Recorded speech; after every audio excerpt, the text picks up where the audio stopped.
You're live. Thank you very much. This is Natalie Chrisman-Lazar, and we are opening the regular meeting of the Scottsdale Environmental Advisory Commission on March 24th, 2021.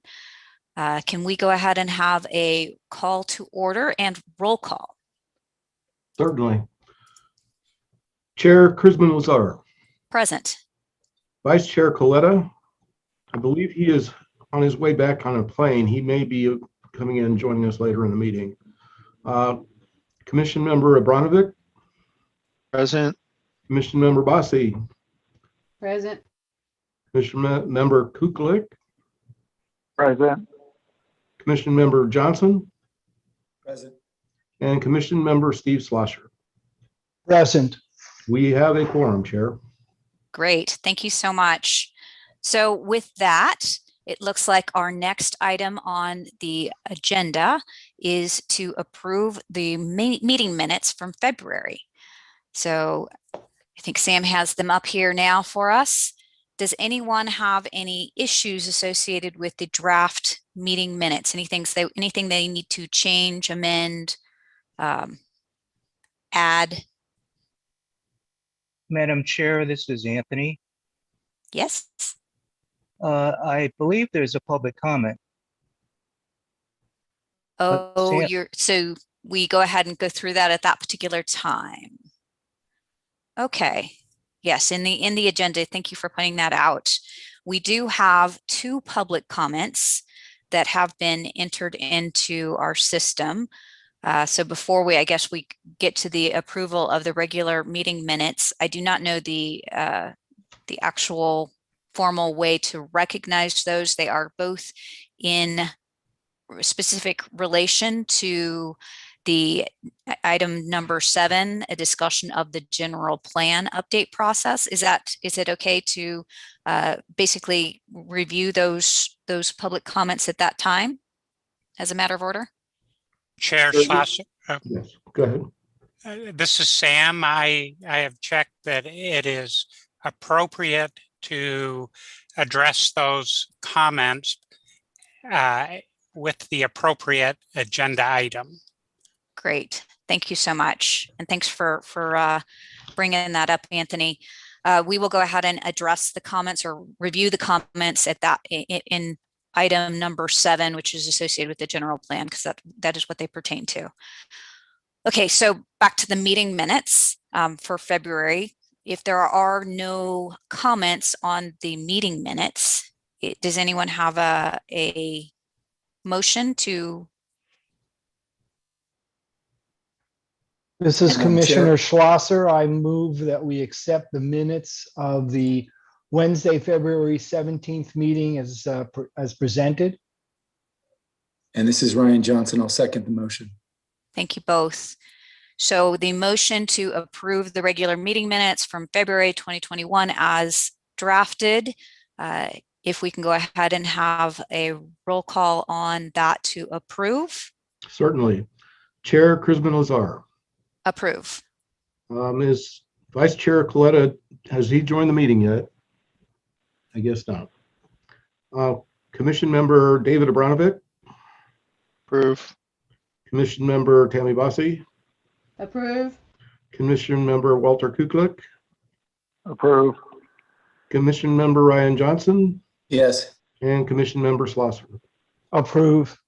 Okay, that's passed 6-0. Thank you so much. The next item on our agenda is a presentation from Mr. David Handula. He is going to update us on the urban heat island study that ASU has been working on. We look forward to your presentation. Thank you, Chair Chrisman-Lazar and commission members. It's great to be back with you. I'll just confirm that you can hear me okay. Yes, we can. Thank you. Thank you so much. I'm feeling particularly energetic today and riding a high. We just finished our annual Tony Brazel lecture in urban climate at ASU. Some of you may know Tony, a long-term researcher and neighbor of ours in this area, and he has an endowed lecture. And we were really fortunate to have Marshall Shepard, who is a researcher at the University of Georgia and a host on the Weather Channel, join us as this year's lecturer. And Marshall spoke about the relationship between urban form and precipitation patterns. And it was a true masterclass in science communication. I know some of my science colleagues and I can be a little long-winded and dry to listen to, but if it's all right with the commission, I'll happily pass along a link to the recording when it becomes available, because I think some of you will be interested in the content, particularly given the emphasis on urban climate and sustainability that we're seeing the commission take on. So I wanted to share that we'll happily have a link forthcoming. Thank you so much. Thank you. On to today's conversation. If we go to the next slide, please, Sam. We're happy to provide an update on the work we've been doing with staff and in support of the city related to urban heat. In case there are members of the public who are newly joining, or perhaps to refresh the memory of staff and the commission, we have a diverse team of researchers at ASU that are working on this project, primarily with expertise in urban climate, but also with interest in hazard management and related topics. To the next slide, please, Sam. Our work in this project is across 5 domains, trying to establish baseline conditions in particular areas of the city of Scottsdale, and making some specific recommendations about strategies the city might employ moving forward to meet goals related to urban climate management. And throughout this process, we're trying to gather as much input as we can from staff. And of course, we're delighted to have this opportunity to get further input and guidance from the commission. Next slide, please. Sam shows the reminder that we are focusing on 3 particular growth areas: South Scottsdale in purple, Old Town in red, and the Airpark growth area in green. And on to the next slide, I'm happy to share that we are near the end of our initial analysis that's been based on land surface temperature information. This is the temperature of the ground or the roof or the tree that a satellite first sees as it looks down from space. It's a reasonable but imperfect proxy for what conditions might be like throughout the city. And we've shared findings from this work with you on previous meetings. On to the next slide. Today, we will show a few sample parcels that have emerged as interesting from our land surface temperature analysis, both looking at some parcels that appear to be hot and appear to be cool. And I think you'll find some of them quite interesting, but we'll also use that as a demonstration as to why we will be doing some additional measurements over the coming month or two, which you've heard about previously. I would also like to briefly review our efforts to compile possible heat mitigation strategies and confirm that we've heard some of your recommendations at previous meetings with respect to priorities for the measurement campaign. On to the next slide, please, Sam. So we'll first look at some of the parcels that have emerged as somewhat of interest to us in our analysis of land surface temperature. We've calculated land surface temperature and indeed a wide range of environmental measures for every parcel within the 3 growth areas in the city. And today we're just looking at a few what you might consider as highlights or maybe lowlights, depending on your point of view, at both the high end of the temperature distribution and the low end. These are not necessarily the hottest or the coolest, but I think they do a nice job representing a diversity of considerations. And we hope by providing these specific illustrations to you, specific concerns, ideas, mitigation strategies might come to mind. Maybe you'll see one particular parcel, and that will trigger some thoughts on particular techniques, design guidelines, codes, and ordinances that we should be thinking about for this project. So on to the next slide, please, Sam. We'll first look at some hot parcels. Here's one of the hottest parcels in the Airpark area. And I think this one, at least to my eyes and maybe to yours, certainly seems to check many of the boxes for what would make a hot parcel. We have minimal landscaping. We have a lot of pavement. The roof here looks to be relatively light colored, but for some reason it is not sufficiently reflective to be cooling down this building. So this is a case where our analysis seems to be pointing us to some hot parcels. On to the next one. Sam, we'll go through these pretty quickly. Here's one of the hottest residential parcels in the Airpark area. Perhaps a bit of a surprise, or maybe the photo is misleading given the vegetation and shading there. There's something interesting happening on the roof that we need to investigate further. There might be some solar panels, and if you have any information about these particular parcels, please chime in. But there seems to be some different processes that are making this parcel show up as particularly hot. Go ahead, Sam, on to the next one. I do see a hand and a commissioner has opened their mic. So let me pause because there might be some feedback. Yes, this is Anthony with staff. Yeah, it looks like that is one of our projects that's participating in our green building program. It does have solar on the roof, so you are correct. Thank you, Anthony. That's good to learn about. And solar panels are quite an interesting topic of contemporary study in urban climatology. We unfortunately have very little information about their impact directly on the urban climate. I think anecdotally, we feel like the panels get hot, but they also provide shade for the buildings underneath. So that we might be seeing a signal there, maybe a tolerable signal that the surface of the panels is hot, but perhaps the other services that the panels are providing outweigh that disservice. That's a decision for you all to deliberate, not for me to weigh in on. So that the hottest parcel that we saw in all the growth areas, you might have suspected, is Fashion Square Mall. And seeing this parcel show up at the top of the list also triggered some great conversation with staff, in that I suspect many of us who have visited this area actually feel like it's quite a comfortable area to navigate as a pedestrian. And this case really highlights the contrast between what we learn using land surface temperature as an indicator of, quote, heat problems versus other measures that might be better representation of what's happening at the street level, at the sidewalk level for pedestrians. And this also draws attention to the different ways that scientists talk about and represent the urban heat island. It is certainly the case that this building is contributing to regional heating more so than other parcels because it has hot surfaces. And we might be concerned about that and want to mitigate that effect. It also can be the case that this building is providing a lot in the way of positive services to residents and creating a comfortable area for them to walk, visit shops, and so on. So I think we're perhaps seeing a little bit of a tension here between different objectives that we might have for urban heat mitigation. On to the next slide, please, Sam. Just a couple of other examples on the hot end of the spectrum. Thank you. A same story emerged when we found a hot commercial parcel in Old Town. Certainly a absence of landscaping here, and staff, particularly Tim, has been very generous in helping us understand a little bit of the development history and some of the design guidelines or lack thereof that are relevant in different parts of the city. So again, this picture certainly checks boxes for what might look like a hot parcel, but we also know from our experience moving around this area that many of the awnings and other feature of these buildings can actually make it a tolerable, if not comfortable, experience for residents in the summer month. The guidance that we've received from staff, and we're enthusiastic to move in this direction as well, is that our upcoming measurements really should emphasize the pedestrian experience. And we heard that from the commission in previous meetings as well. And I think that this analysis that we're moving through at the parcel level here really confirms that we might ultimately tell quite a different story about where the, quote, hot spots and cool spots are in the city when we adopt measures that are more relevant to pedestrians. Sam, I think there's just one more on the high end of the spectrum. Yes, here's a residential parcel in South Scottsdale. This is recent development.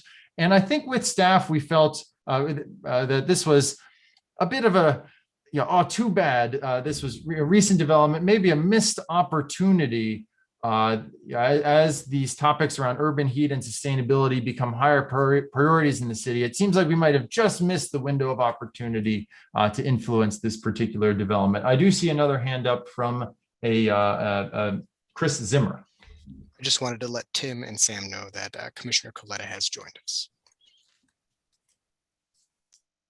Thank you so much. I will trust that that information has been recorded. Okay, let's move on to look at the other end of the spectrum to see where we are succeeding in having low land surface temperature parcels, again, with the disclaimer that land surface temperature is an imperfect metrics. And before we make the first reveal, Sam, I will remind the commission that the very first question you all asked, and even the charge you gave us, was to understand what's happening with city-owned and managed parcels. And we didn't give you a particularly comprehensive answer to that question last time, although we discussed how idiosyncratic the particular city-owned and managed parcels were in these three growth areas. But We didn't go looking for this. We found it, that there are a few city-owned and managed parcels that have quite low land surface temperature compared to their neighbors. So on the next slide is one example. Sorry, we'll go back one, Sam, please. The Civic Center Library emerges as having one of the lowest land surface temperatures in the entire Old Town area. And there are different features of this building that Tim has drawn our attention to. And of course, its light color is likely an asset to it in not getting too hot during the daytime hours. We also found on the next slide this Optima project that we know has been a subject of much attention and fanfare from what we have heard in the development and design community. This parcel, of course, has many features that would show up on recommendations for urban heat island mitigation, whether we're looking at the overhangs, the vegetation on roofs, some of the particular materials that are used. So it was quite encouraging, I believe, for staff to see that when we look at the other end of the temperature list, that this parcel showed up. And finally, Sam, I believe we have another example of city-owned and managed property. This is the Vista del Camino Community Center, which we understand has had recent improvements made.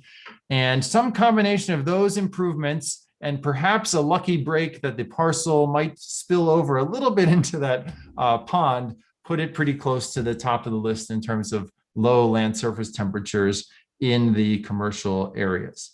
So I'll take a pause here just to see if there's any reaction to these particular parcels. Maybe there are ideas or design strategies that they've triggered in your mind. But the most important point of showing you these different illustrations is that I think they motivate the work that we'll be sharing with you, ideally at our next meeting together, that land surface temperature is a reasonable start for understanding what's happening in the city, but there can be cases where the pedestrian experience, as we will be measuring, might really diverge from what the satellite information is showing us. So we are very enthusiastic and motivated to undertake that work. I'll pause for a few questions. The rest of my presentation is much shorter. I know there are other interesting items on the agenda today, so I won't take much more of your time, but let me pause there and see if there are any questions.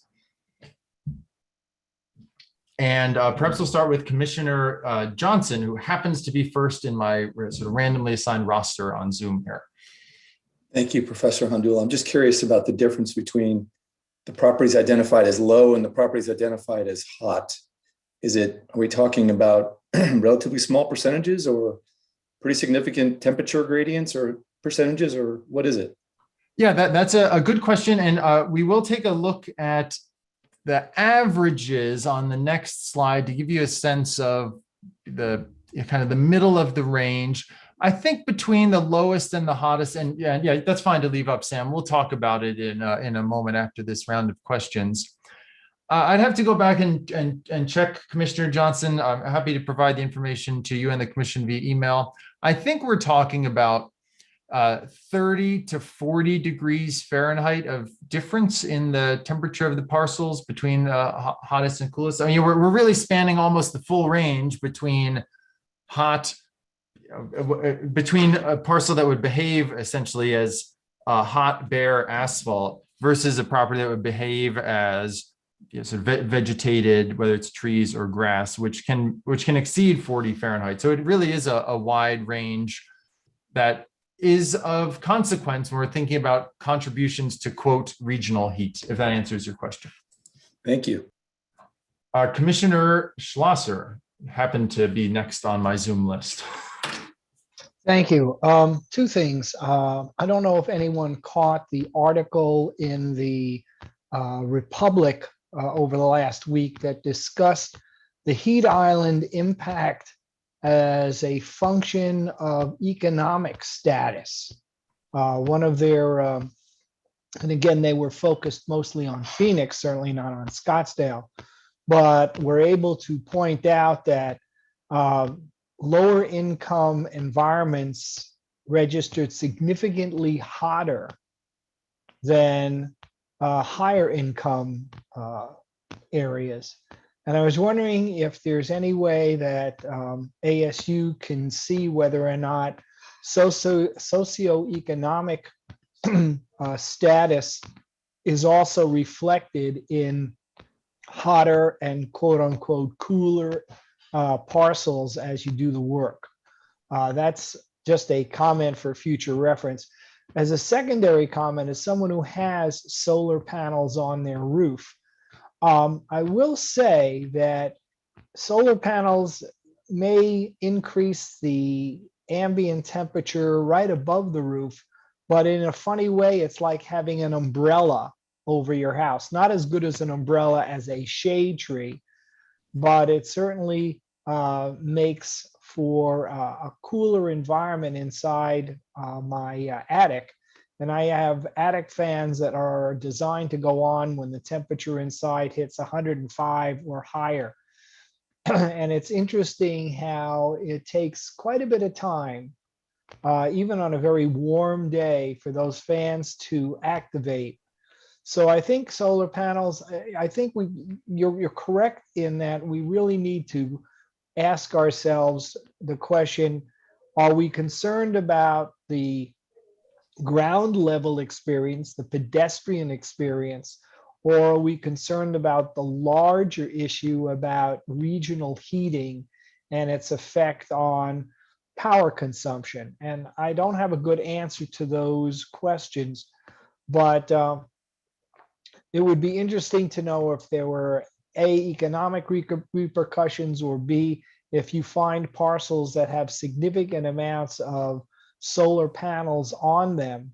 And many of the schools now have their parking lots covered with solar panels, and perhaps taking a look and seeing what the heat island effect in that parcel is might give us a clue as to the balance between having solar panels and not having solar panels. Thank you. Thank you, Commissioner. I appreciate your attention to those difficult issues of trade-offs, and perhaps your appetite for continuing that discussion as a commission in the future. With respect to your first question, we would be happy to look at the income versus land surface temperature relationship for Scottsdale specifically, and perhaps other environmental measures as well. And that really carries on a legacy of ASU research started by our colleague Sharon Harlan here about 10 years ago, who really set the foundation for this line of work. And we are happy and delighted to try to carry on that torch as best possible. So we will very happily produce that information for you for our next gathering. Commissioner Kukulik, I believe, had the hand up next that I saw. Yes, thank you. Yeah, I just add, there's already some studies out there that have kind of shown that the comments, I focus on renewable energy, both ground mount and roof mount for buildings. And there's a lot of studies out there that kind of show the temperature effects, and basically it's common sense where, right, the area below the panels has a lower ambient temperature than without solar panels, and the ambient temperature above the solar panels is higher, depending on the replacement of the material that you're shading. So if you're shading a black roof, your ambient temperature is going to be equal. But if you're shading a white roof, your ambient temperature above will be higher. But that range is very small. So from a heat island effect, there's no impact, negative impact for solar panels on heat island effects. If anything, as Sam had referenced, it has a cooling effect for the area it's shading. Thank you very much. Commissioner Coletta had the next hand that I saw. Thank you, and my apologies for joining late. I saw one of your bar charts that had distinguishing between commercial and residential.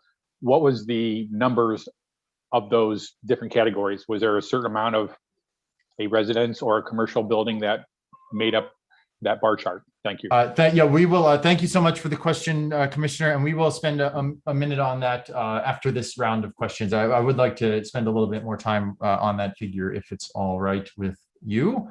And trusting that it is in the Zoom world that you're nodding along there. Commissioner Bossi, I hope I pronounced your name correctly. Your hand is up as well. No one ever wants to say that. Bossy. Is it Bossy? Yes, it is correct. You did pronounce it perfectly. just a quick note that, of course, the big reason why we have the worry about the heat island largely is the carbon.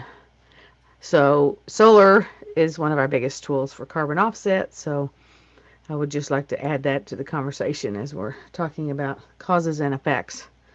So thank you. Thank you very much. And yes, again, very appreciative of the attention to the trade-offs and the multifaceted nature of this conversation. It's quite encouraging to hear our public leaders being willing to deal with the complexities of this issue. So thank you so much for your attention there. Commissioner Kukelik, your hand is up, but it may just still be up from your previous question. I'll check in with you before we I'll move take on. it down. Sorry about that. Thank you. No worries. Okay, Sam, if we can move ahead to the next slide. So as we were going through, and I apologize that this is not the world's most beautiful slide, but as we were going through this parcel by parcel analysis, we got to looking at the low land surface temperature parcels in South Scottsdale.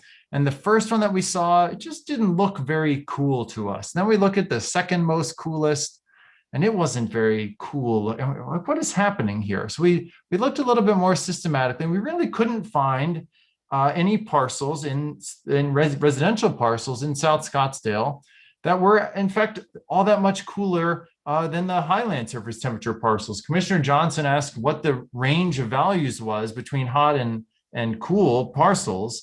And in South Scottsdale, in the residential sector in particular, that range was very narrow, which then led us to ask, well, what's happening with residential parcels in South Scottsdale as compared to these other regions? So on this bar chart, we're looking at the average land surface temperature by property type across the three growth areas. Commercial areas are in blue. You can see they tend to be the hottest.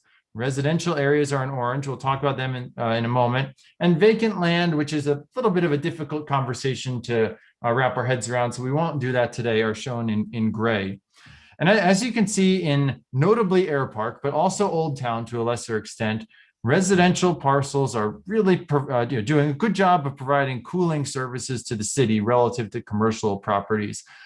And it appears to us that there's a big missed opportunity. We're missing that cooling advantage of residential areas in South Scottsdale. And as a neighbor to South Scottsdale in North Tempe, I can certainly appreciate that the landscape of the residential areas there is different than it is in other parts of the city. And perhaps there is an opportunity there to think about incentives or design guidelines that could help bring down the land surface temperatures and potentially the air temperatures as well in South Scottsdale. It seems like that part of the city and that particular zoning type is missing out relative to some other neighbors. I'll pause to see if there's brief reaction there before moving to the end of my remarks. And Tim, in particular, I know that this caught your eye in a presentation in our last meeting. I don't mean to put you on the spot, but in case you cared to weigh in. And I also see Commissioner Johnson has a hand up. I'm sorry if you covered this already, Professor. The scale on the left, I assume that's Fahrenheit temperature. Yes, thank you very much. It is Okay. Fahrenheit temperature, and please don't be shocked by the high values. Land surface temperature operates just on a different scale than what we're used to thinking about as reported on the television news. So, on a summer day, if we were to go out with an infrared thermometer and measure the road surface, we'd certainly be able to find 160 degrees Fahrenheit or more, just to provide a little bit of context there.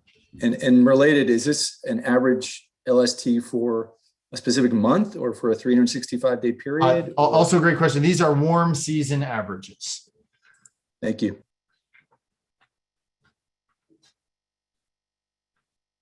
Tim, is there anything you cared to say about South Scottsdale residential area? I apologize if it is out of order to ask you to comment in this setting. I can make a comment or two. South Scottsdale was planned with the county planning, 1 mile square kind of planning done. And some of the streets are rather wide. We've been doing some different traffic calming to try to slow some of the traffic down in some of these areas. So that, and like you had mentioned, I think the landscaping is not no longer as mature, or else it's been replaced with desert landscaping in several spaces. I have no other understanding of why it's so hot in the residential areas of that area, but thank you. Thank you very much, Tim. Sam, if we could move on to the next slide, and I promise I'm going to wrap it up here so we can move on to the agenda. We are working with staff toward developing actionable recommendations for cooling strategies for the growth areas. And part of that process has been for us to wrap our arms around the entire potential solution set. So we've been looking at the literature, looking at every report we can get our hands on. We can distill the potential solution set into these 7 broad categories. And Sam, on the next slide, we can identify these roughly dozen specific techniques that have been applied in different jurisdictions around the country. And we're so grateful to have the input from staff to understand what the very specific design guidelines are, the specific codes, the particular strategies that are appropriate to consider within the Scottsdale context for putting these strategies to work to achieve some of the heat mitigation goals. We've prompted staff on the next slide, Sam, to give us some input in terms of what the right strategy is for us to be employing as researchers to help implement which types of changes in which context, the context that you all have charged us to think about, both the city, all inclusive of the city-owned land, incentives for changing existing development, as well as updating the codes for future development. At this point, our understanding is that more detailed information about pedestrian level experiences and highlighting contrasting examples where we see success and perhaps less success in providing a comfortable environment for pedestrians would be very useful for addressing the latter 2 of these contexts. And if you feel differently, you would be happy to hear that. I do have notes. For example, one commissioner noted earlier that some more information about cost-benefit analysis could be helpful related to the solar panel issue. So we welcome your input either today or over email in the future. Sam, I think the next slide may be the title slide. Thank you. And that is my cue just to remind you all that our plan for doing this pedestrian-focused measurement campaign, as of right now, includes 3 different times of day to emphasize based on your input: midday, late afternoon / pre-sunset, and another round of measurements post-sunset, perhaps an hour or 2 afterwards, when there still may be a lot of shopping and tourism activity in the areas of interest. We plan to conduct the measurement campaign, at least the first one, in mid to late April, to still capture the shoulder season that you have all told us is of interest. We imagine visiting many sites all at once, so we'll be activating a small army of researchers, including students. If there are any relevant volunteer groups that you think would be interested to engage in this activity, who might be interested to make some thermal measurements in a COVID-safe manner, we would be happy to explore that possibility with you. But I think for now, if you could imagine about 10 to 12 researchers out in the field taking thermal data, thermal pictures, having some sensors out across perhaps 30 to 50 different parcels of interest to us on April. If that feels like helpful information to you, for crafting policy making and providing advice to the city, that is our next major plan at this time. And with that, I thank you for the opportunity to speak. I really look forward to hearing the discussion around the next agenda items as well. And we'll be happy to take a few more questions, starting with Chair Chrisman Lazar. Thank you. Thank you so much. The first question I have, or first comment I have, is I have my hand up to go out and take measurements. So all right, that's definitely count yourself in. Count me in. And I would say the McDowell Sonoran Preserve has a group of citizen scientists. It would be probably a great opportunity to try to engage people who already want to go off and do, citizen science. Those are people that have already put their hands up to do such things. I know it's not associated with the preserve. However, I think a lot of these individuals may find that as well. Thank you. Something that Wonderful they would do. Recommendation. Thank you. The question that I have, or not question, maybe it's a comment. I know that staff have directed you to definitely emphasize pedestrian experience, and I agree with that. However, I do want to make certain that we don't lose sight of the premise of energy conservation associated with our buildings. And so I get that we're measuring these areas as hotter than others, but the heat actually contributes to how our energy use is. And so that's a big I think a big portion of why and how we need to look at heat mitigation, because we do need to get to a place where we can achieve closer to net zero energy use in our buildings. And so I think that only looking at the pedestrian experience is short-sighted. We definitely have to do both. Thank you, Chair Chrisman. Those are, of course, we agree that we would like to be contemplating all aspects of the issue. So I hope my comments didn't come across as though we were only going to be thinking about the pedestrian experience. That may be our sort of our first area of emphasis, but we absolutely agree that we need to be thinking about the many dimensions of this problem. And I think to perhaps ease some of your concerns, I will do my best to bring our colleague Dave Saylor to the next meeting, who's one of the world's foremost building energy modelers, and he will have a lot to say on this particular topic, certainly more eloquently than I can. Commissioner Schlosser has his hand up. Yes, I just wanted to make you aware of the fact that 2 years ago, we gave out a Scottsdale Environmental Award to the Hyatt Hotel.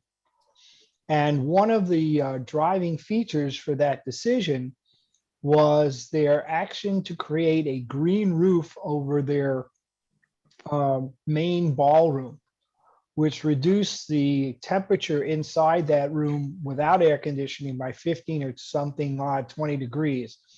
If you're looking for an interesting example of how strategies can mitigate both energy use and lower the thermal footprint of a building, I would recommend that someone contact their engineering department.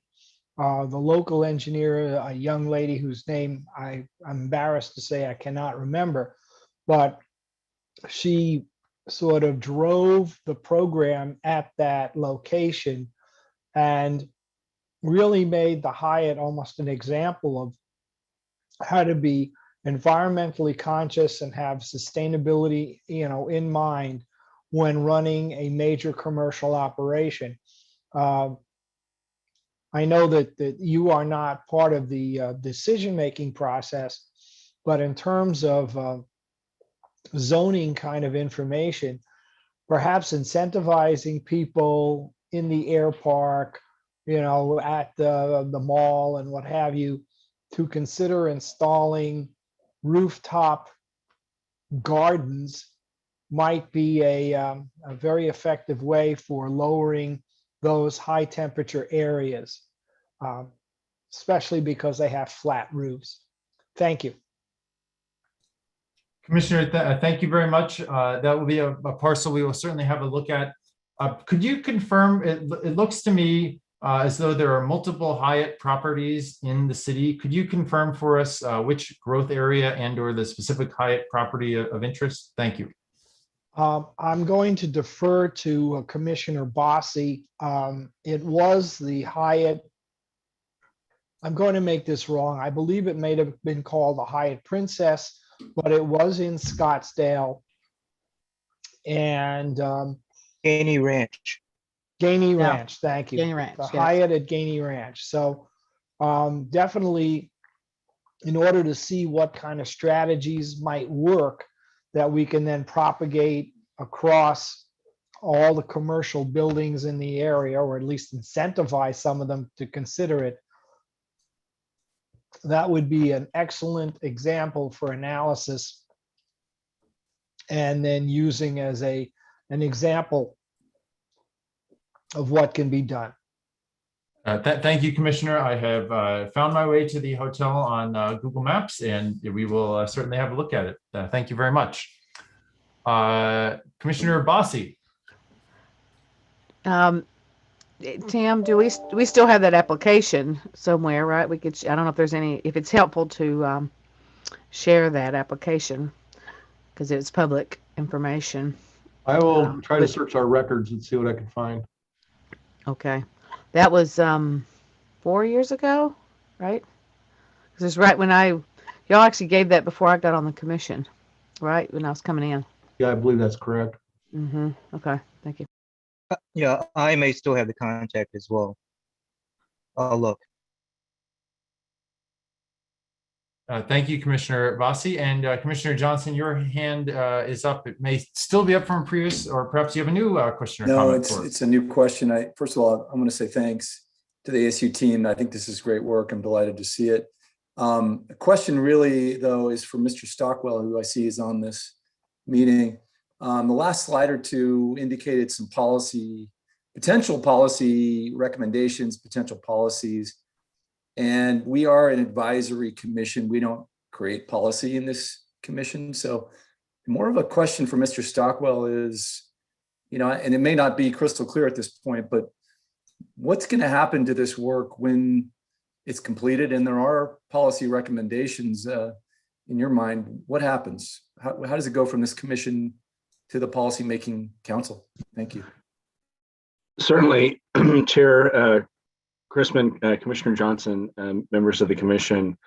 Our intent with this Cooler Scottsdale project is to present the recommendations back to the commission, have the commission make any recommendations onto the council, and certainly staff will be doing the same, looking at the recommendations and looking at how we could recommend changes to the council as well if they're required to be made in ordinance, or perhaps there's more practical matters that we can address directly as staff. So that's certainly our intent, is to take this, and it has value from an academic perspective for sure, but the real value in it comes into what the recommendations are and how we can do something with it. So certainly intending to implement what we find here, or at least pursue the implementation of it. Thank you. Thank you for that. And, just to also point out what may be obvious, but, this will have applicability beyond Scottsdale to other Valley cities. And, I know at ASU, the Sustainable Cities Network, led by Ann Richmond, Tim Connor is active on that. So I anticipate this work, when it's completed, to have impact far beyond the city boundaries. So kudos to everyone who's been involved in this, and look forward to the completion. Thank you. Yeah, Chair Chrisman Lazar and Commissioner Johnson and members of the commission, if I may, we have been in conversation with the city of Phoenix, who has been doing similar work, as Commissioner Schlosser had mentioned earlier. And I think we are very interested in sharing the results of this regionally. Each one of the communities is different, but also has similarities, and looking at that in particular. We had talked with City of Phoenix about the socioeconomic findings of their previous work. And certainly one of their ways of trying to address that is through increased public investment in those areas. And so in some ways, some of the lower income areas in Scottsdale have already had a much more significant investment in public infrastructure through streetscapes, Indian men wash, parks, et cetera, that are much more prevalent in our community than in Phoenix. But of course, we don't have the vast disparity of scale that Phoenix is addressing.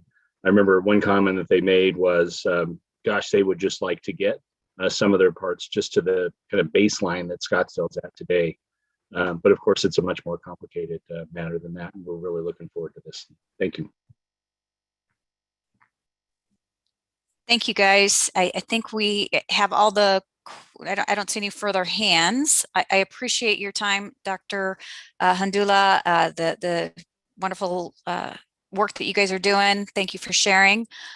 With that, I would like to move on to item number 3.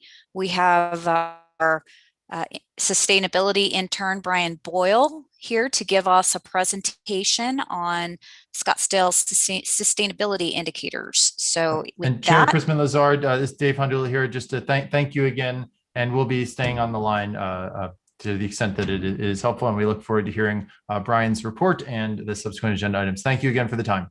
thank you so much. Brian, you can go ahead and take it away.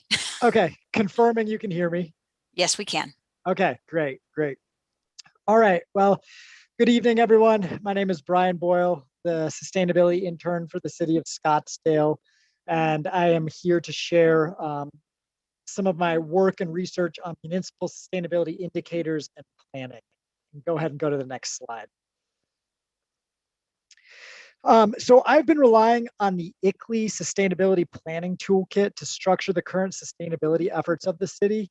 The current focus is on phase 1, city operations, with phase 2, community efforts, or community-wide efforts coming in the future. Obviously, this is not to say that community-wide efforts aren't currently being taken in Scottsdale, but we're ensuring that Scottsdale can clearly articulate and account for city operations in this initial phase. Next slide, please. All right, allow for me to provide some context on ICLEI. As you see on the slide, ICLEI is an organization that provides resources, direction, and a network for local governments to assist sustainability efforts. Through comparative research and conversations with other cities, it became clear that ICLEI is the predominant organization that cities are looking to for sustainability guidance, which made my decision easy to also refer to the available resources, such as the planning toolkit. I included the phase 1 of the local government operations protocol as an example of an additional resource ICLEI provides beyond the planning toolkit. And that protocol exists to assist in greenhouse gas reporting for government operations. So that's a tool that Scottsdale may want to explore deeper into the future. Next slide, please.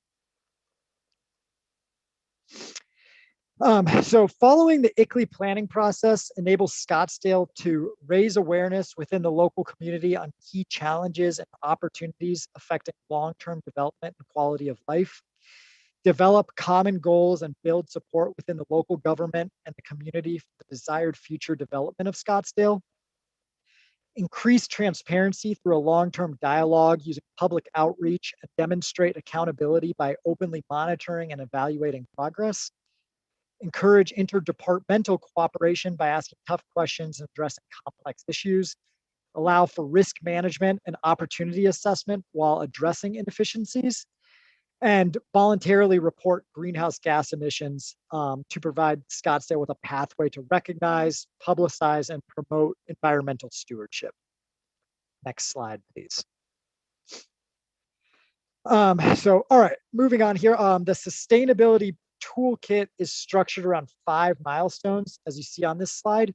I will be touching on the first 3 today, with milestone 4 and 5 coming later in Scottsdale's sustainability process. Next. We are currently in the process of milestone 1, conduct a sustainability assessment, which includes the following steps.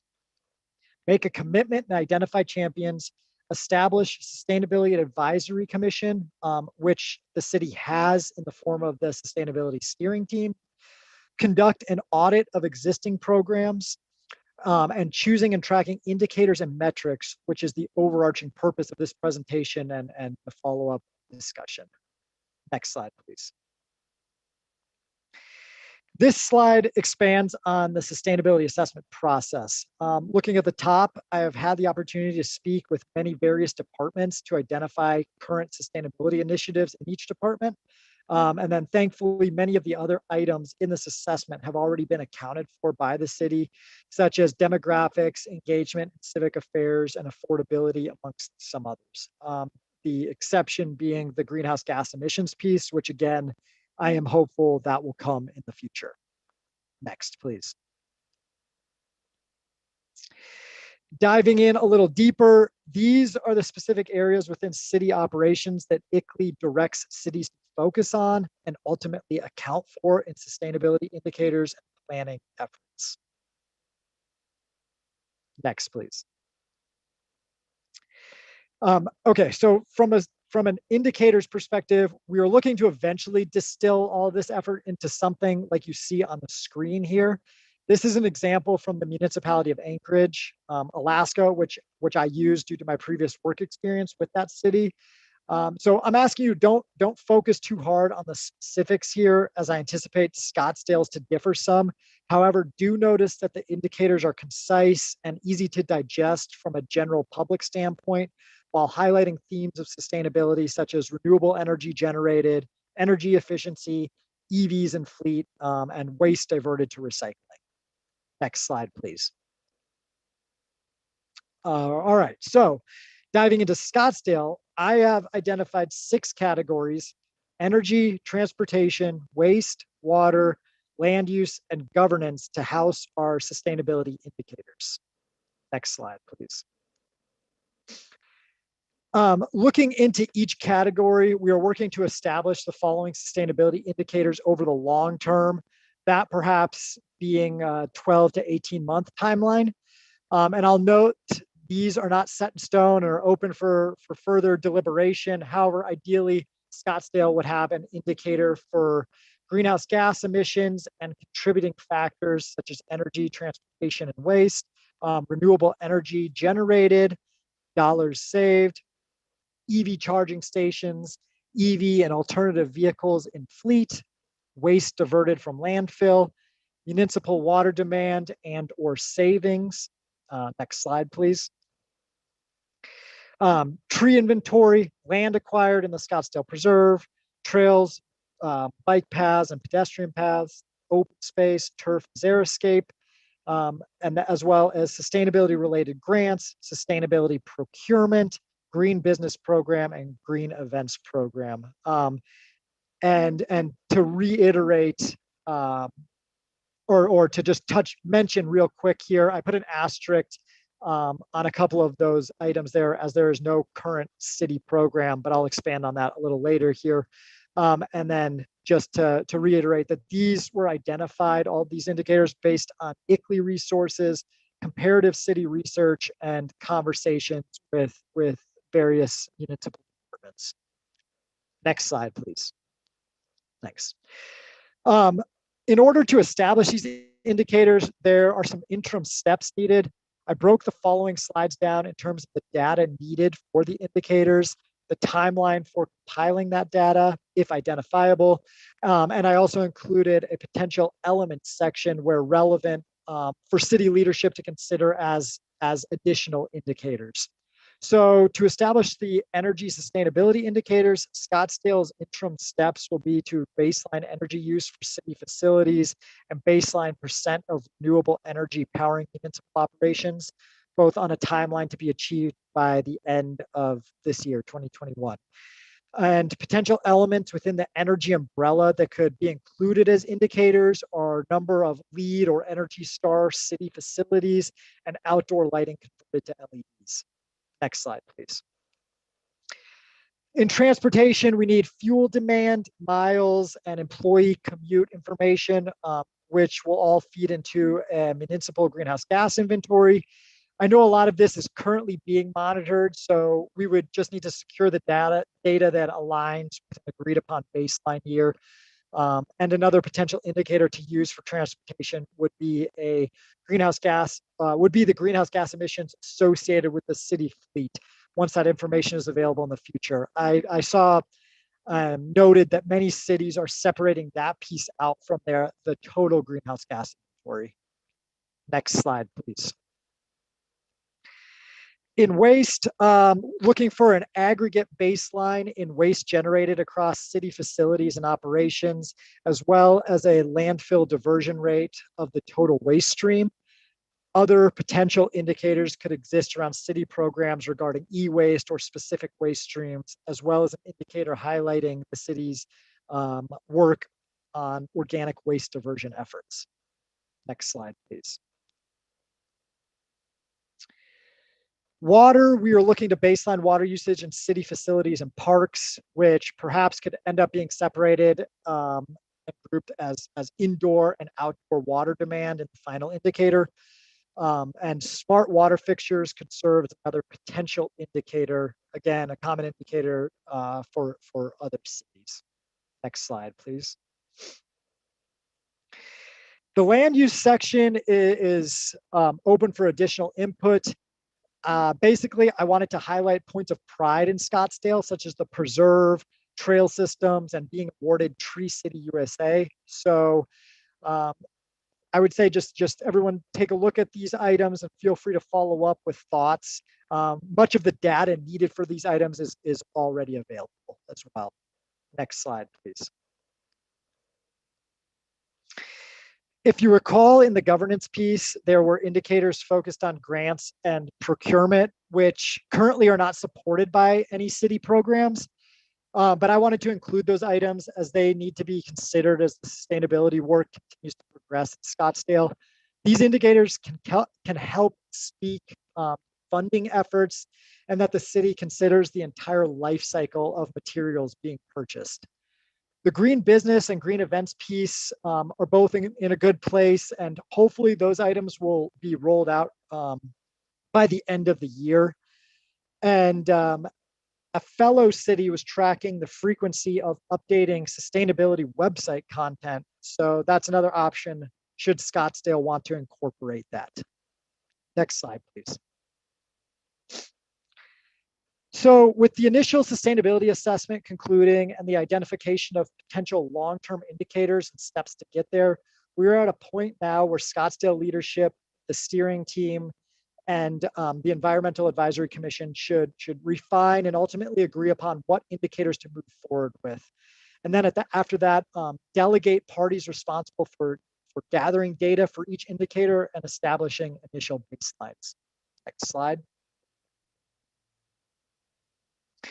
This effort will come with challenges that must be addressed and navigated, such as availability of necessary data, departmental capacity and availability of software, such as tools for compiling and tracking greenhouse gas emissions, or tools that assist with compiling data across departments. Next slide. So upon satisfying milestone 1, Scottsdale can progress to milestone 2, which is defined primarily by establishing sustainability goals. Next slide. With established baselines, Scottsdale can look to establish goals related to each indicator. And I've included some reference goals in this slide, as well as a couple of already established City of Scottsdale goals. And I think it's an important piece here to acknowledge that once a city leans into the indicator and planning efforts, it is common practice to set some long-term carbon neutrality goal. Next slide, please.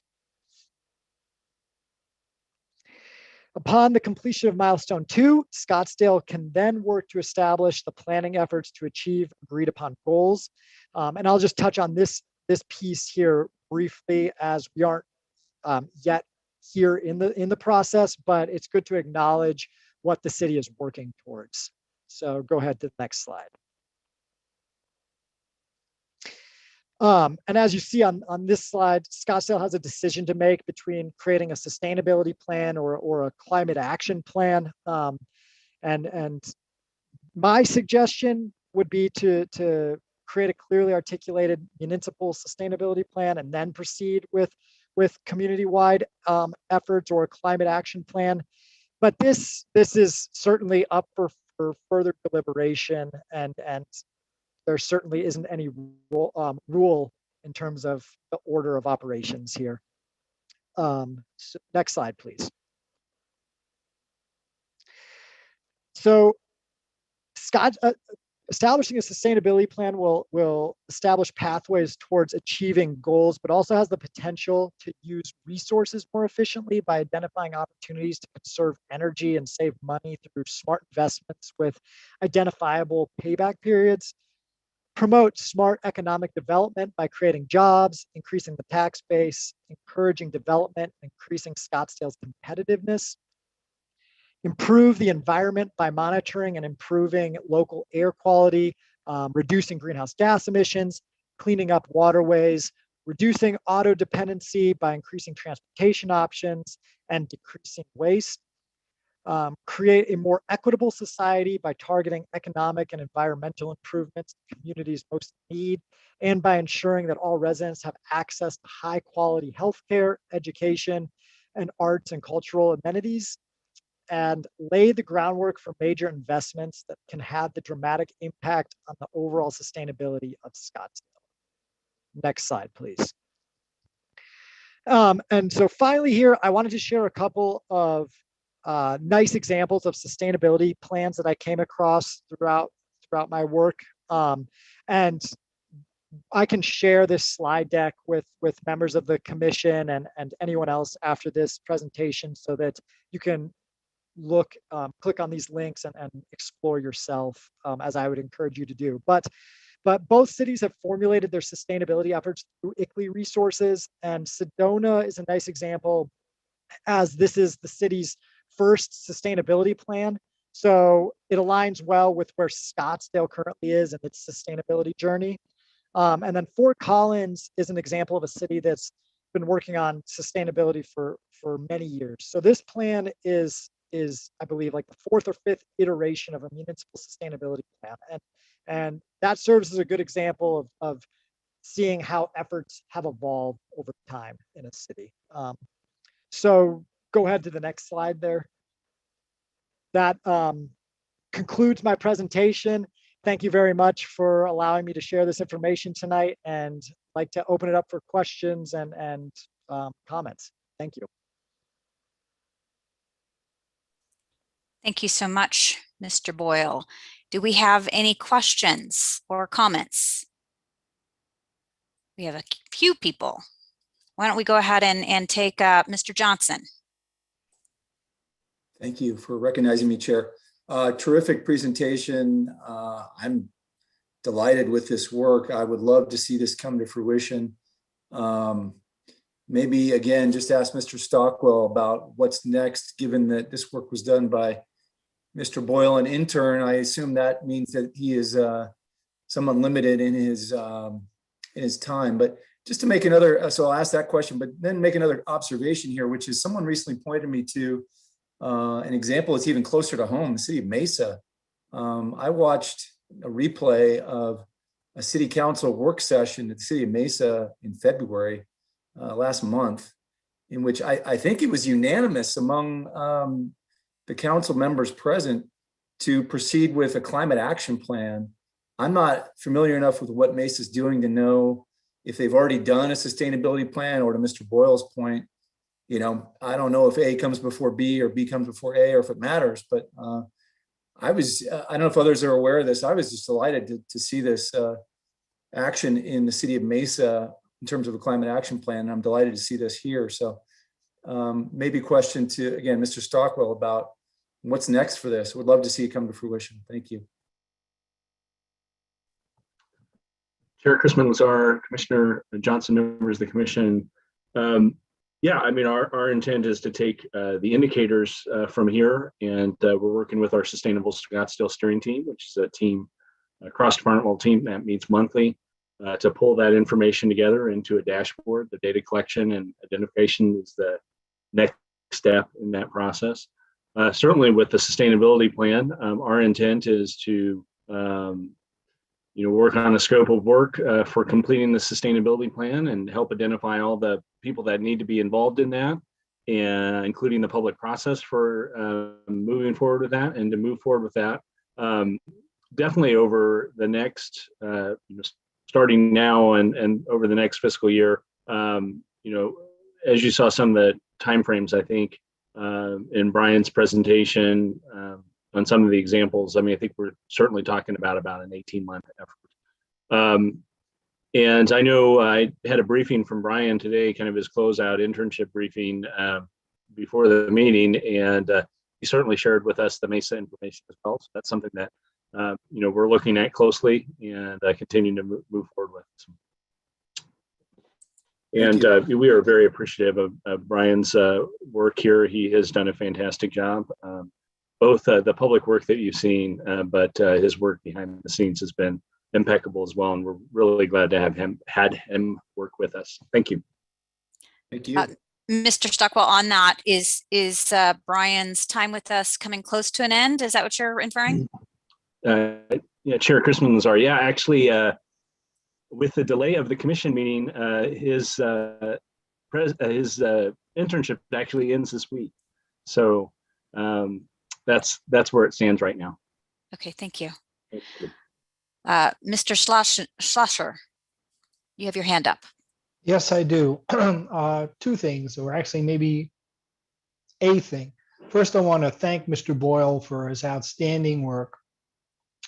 And for those of you who have not been on the commission for a long period of time, I want to applaud how far we've come in about the last 18 months. I remember when I first took over as chair, all of the discussions we just heard didn't exist. And, I want to thank Mr. Boyle for his efforts, but I want to thank Mr. Stockwell for responding to Vice Chair Bossy and my inputs about sustainability, creating the Sustainability Scottsdale program, having Tim get involved as deeply as he has, and to now see that the city has moved dramatically forward in an area where 2 years ago there was total reticence to taking any action at all. So, Mr. Boyle, my hope is that the result of this work is you get an effective and well-paid job somewhere in industry or within municipalities. And my hope is that we continue to move down this path. First to, and I believe the sustainability plan is I would say our best first step. And then having keyed off of some of the things from the heat mitigation plan, we can sort of see how the merger of the sustainability plan and the efforts at ASU could translate into, mandates from the city, both internally to lower the energy footprint and lower the carbon footprint, and then in the broader community, provide incentives for commercial and even residential people to adopt strategies that, bring climate control closer at hand. We may never get a total grip on it, but we've certainly moved very far in just under 2 years. Thank you, Mr. Schlosser. We also have Mr. Connor has his hand up. Thank you, Chair Chrisman Lazar and members of the commission. I just wanted to remind you that we do have 2 more years in an intergovernmental agreement with the Walton Sustainability Solutions Group. We have a number of those people online today listening in on this presentation, in addition to Professor Handula. So if there are questions or comments that you all would like to make, we're talking with them about formulating a scope of work for taking on the sustainability plan in the coming fiscal year. So just wanted to point that out and make sure everybody's aware of that. Thank you very much. Thank you. Mr. Stockwell? Yeah, Chair and members of the commission, I just wanted to follow up on some comments that Commissioner Schlosser made, and also comment on something that I neglected to mention earlier. One, I wanted to provide some context on the MESA one, and I wanted to point out that the MESA effort was actually a citizen-driven effort that started just last November and proceeded pretty rapidly up to the council level. MESA does not have a body such as the Environmental Advisory Commission, and so this was really a community-driven effort. So I wanted to, clarify that, and it moved pretty quickly and got good council support, which shows what you can do when you have political interest in what you're doing. I thought after that point was made too, that it was important to note that the commission at your last meeting did make a recommendation to the city council that it make the development of a sustainability plan a priority. I just want to let you know that was communicated to them, and although we ran out of time at the council's retreat in February to talk about those additional priorities, we do plan on an additional retreat or work study, most likely in June, once they've concluded their work on the general plan, so that we can talk about all of their priorities, including the sustainability plan, which we certainly intend to put in front of them and get their feedback on as well. So I just wanted to follow up on that. We're very much wanting to pursue with all these, and really appreciate the long history of the Scottsdale Environmental Advisory Commission, and before that, the ECAB, of always trying to keep environmental issues on the forefront of Scottsdale. Thank you. Thank you, Mr. Stockwell. Mr. Boyle, I just wanted to add my congratulations and well wishes for your future efforts. Thank you so much for all you have done. I appreciate your work. In terms of my final comments on the actual presentation, I do have some reticence associated with focusing so much just on a city or a municipal sustainability plan. And I just wanted to bring that up. I do think that it's a good first phase. However, as I think about the sustainability plan that we are developing, I do not envision that sustainability plan only associated with that first phase.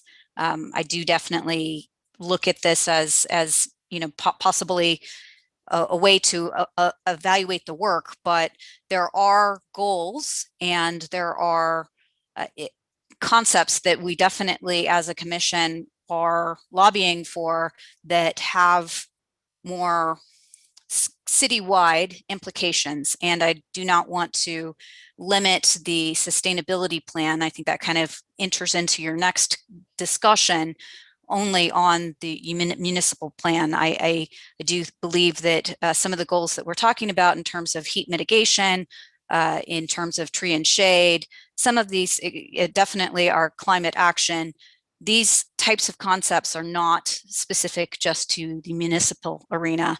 And so therefore, again, I am strongly suggesting and requesting, and what not requesting, what do? We're recommending that we broaden the actual sustainability plan that the city is preparing, not to not just include city operations. Mr. Stockwell, you have your hand raised.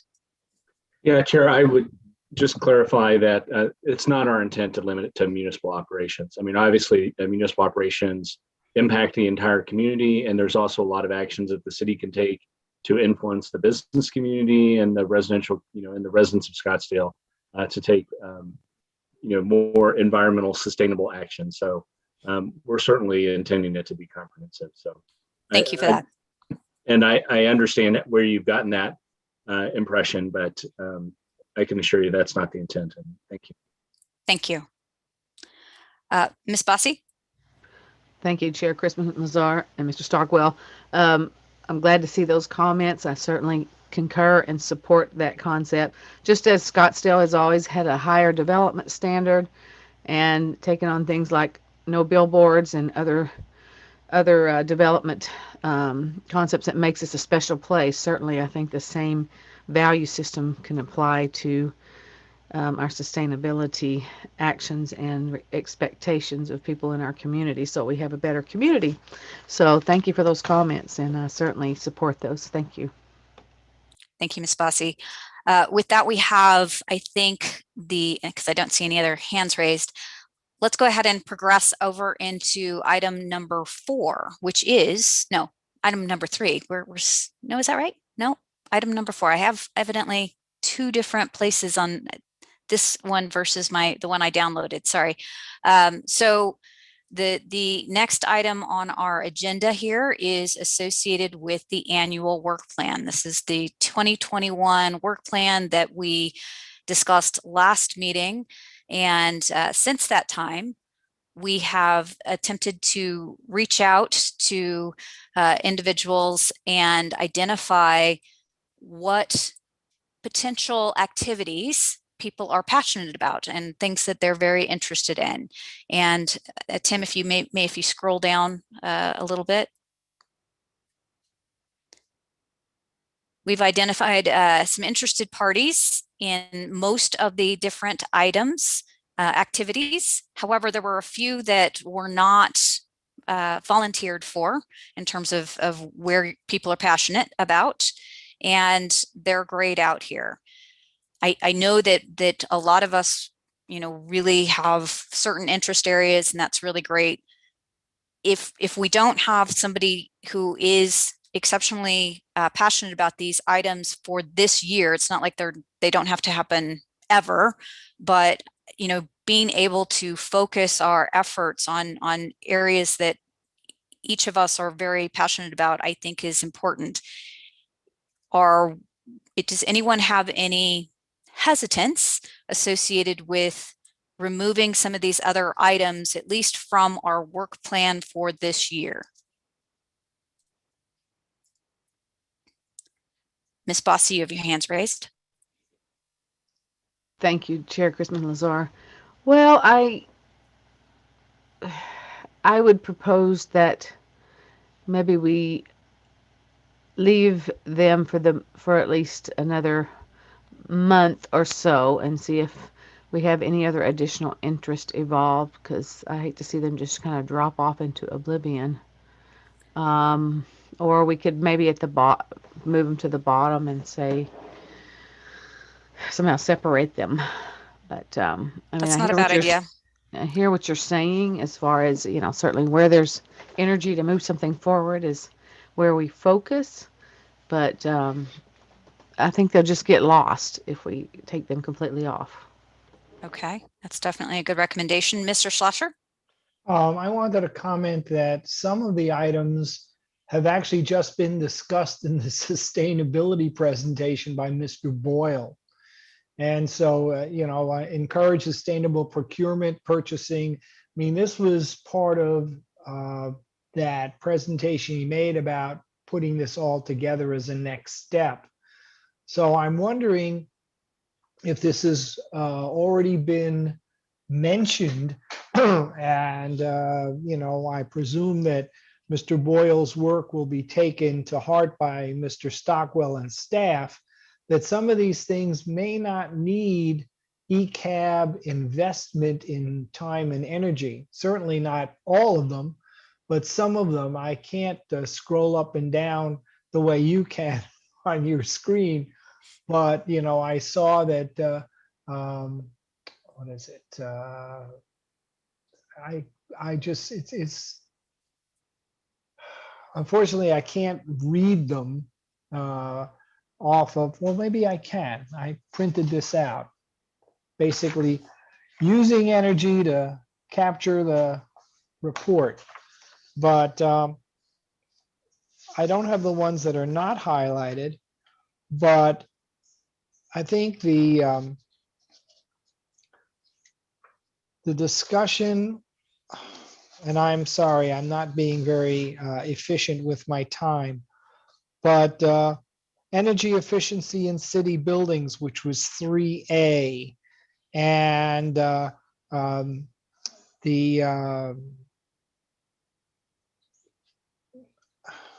was one more that you went in gray. If I could, I didn't realize we were going to be discussing the things that are not going to be involved.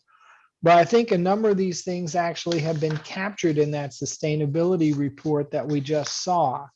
So the question is, do they need to be shepherded by SEAC if they've already been identified and highlighted in something that is going to be, I presume, a working document for the Sustainable Scottsdale Commission that Mr. Stockwell is overseeing? I appreciate that. I do think that you're right, that there are items that are being advanced concurrently that may or may not require our shepherding. And if the commission is satisfied with the premise of perhaps moving these out and putting them into maybe a parking lot as items that we may want to take up if they further require additional shepherding in the future, might be a way to address that. Mr. Johnson, I think you may have had your hand up next. Thanks, and I think I'll be quick here. I appreciate the fact that the chair of the commission serves, I think, a 12-month term that's renewable once, but the idea that, I love the idea that we have an annual plan, but the idea that we have to limit our vision to 1 year, to me, seems a little bit short-sighted. I heard Tammy Bossy say she's concerned about things falling off, or, what prevents us from calling this a multi-year plan and having some things in year one, having some things in year two and year three, et cetera, even though the chair term doesn't go that long and a new chair may come in and have his or her own ideas. I just, maybe we call this a multi-year plan. Just a thought. Thank you. Thank you. That's a great observation as well. Mr. Branovic? Yeah, I was gonna maybe second your suggestion to taking a few things off the list and putting them in a parking lot. I think, keeping sight that they might be important is a good idea, but I think having a plan where we have so many topics that are being discussed just dilutes overall progress. I mean, I can see we have issues that we look into, we debate, we come up with a recommendation for the council to do something, and that's the end of the process, and then we move on to the next. But it seems like if we have so many things we're working on, it just dilutes the progress that we can make as a commission here. Thank you. Thank you, Mr. Bronovic. Ms. Bossy. Okay, thank you very much, Chair Chrisman Lazar. I like the multi-year idea. I mean, certain things like the drought management plan, we really shouldn't drop it off. City purchasing, shouldn't drop it off. I mean, I think just because it's in the draft from the intern doesn't mean that they're moving on it. It just means that it's, a starting point for sampling of a document. So I would think that we want to be careful about making that assessment that just because it's been listing there, something's happening with it. If no one's going to take procurement, I will take that because we definitely don't need to drop that off. And the drought management, somebody's got to jump on that, surely. And maybe Walter would take on the energy efficiency. Sorry to put you on the spot there, but and I don't know if everyone's had a chance to, really relook at this now that we're talking about it in the context of things dropping off. So I guess I would then just make another request that we give it a little bit longer or make it a multi-year and factor that in before we drop things off that are very important. Thank Make you sure for that. everyone's had full chance to really consider what they might take on. Definitely. Mr. Schlosser, do you have some input? Yeah, just one other thing. Oh, and I agree with Commission Member Bossy about not dropping things off. Because I think many of these things are within our sphere of influence or our area of interest. One of the things that I looked at and I've struggled with was 5D, which was initiatives to address food insecurity.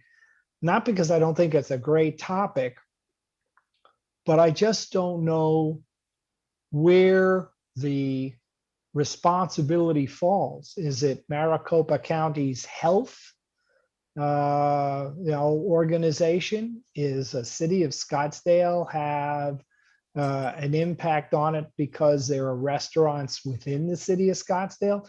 So it's kind of tough for something like that to figure out, gee whiz, are we, and I don't want to use the word overreaching, but do we know that we can have an impact?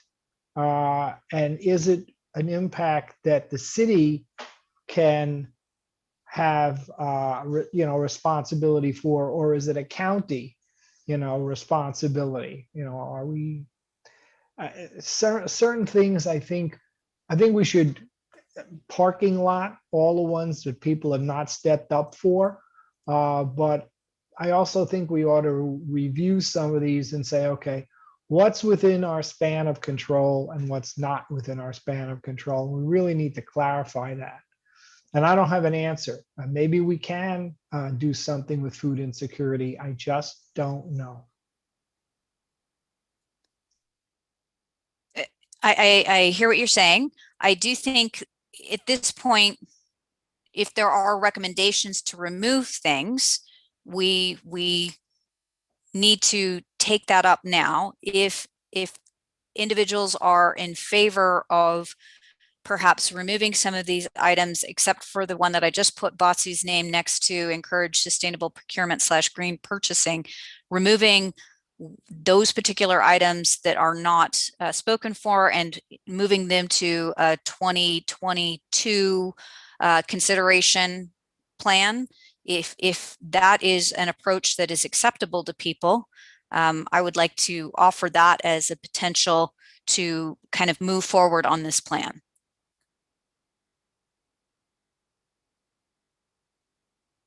Does anyone have any comments on that? Mr. Johnson? Are you searching for a motion here, or? That would be great, so that we can go ahead and again, go ahead and finalize this and move forward. Go ahead, Tammy. Thank you. Is there, I mean, are you looking, Chair Chrisman Lazar, are you looking for almost like a work plan commitment that's in blood, that this is what we're going to accomplish? I think in the past we've kind of had a larger list of things we're keeping our eye on, and we've never had, okay, if someone is not going to take charge of it, we're going to take it off, because we're not going to even kind of keep our eye on it and monitor it. That doesn't mean that we don't want to do that now, but I just not seeing the downside of having something on here without someone's name on it right now, because this is one point in time. I don't know. I'm not really seeing the downside of having some other things, short of maybe some things we want to take off, as in what Commissioner Schlossler suggested. And I just believe that if you have a plan that is focused, it's not that it's the end of the plan and it never can change, Ms. Bossy. It's just the premise of having a plan provides some structure for some of us that like to see that we are at least working on the things that we've identified as priority. And there are some items that, definitely still need to be progressed. If we, again, move those to an area that maybe we keep in our sights, if they become items that people become passionate about, we can always change the plan. I just think the premise of focusing our efforts is something that helps us move the ball. Mr. Abranovich? Yeah, well, you've said pretty much what I was going to say, Natalie, that this is about focus in my mind. And I just, this list is so long that it would probably take us 2 hours to go through it during every meeting. And I really question whether we could be impactful if we, just bounce around to so many different topics. So, to focus for, several months or so. And this is an evergreen document where, things will go on it and things will get finished up and be taken off. So, I mean, I think the view that somehow we're going to drop it off and it can never come back is not what you envisioned here, as far as I understood. So correct. I would again stress that we kind of focus our efforts with things people are interested in championing here, which there's names by those items. Thanks. Thanks for that. Mr. Johnson?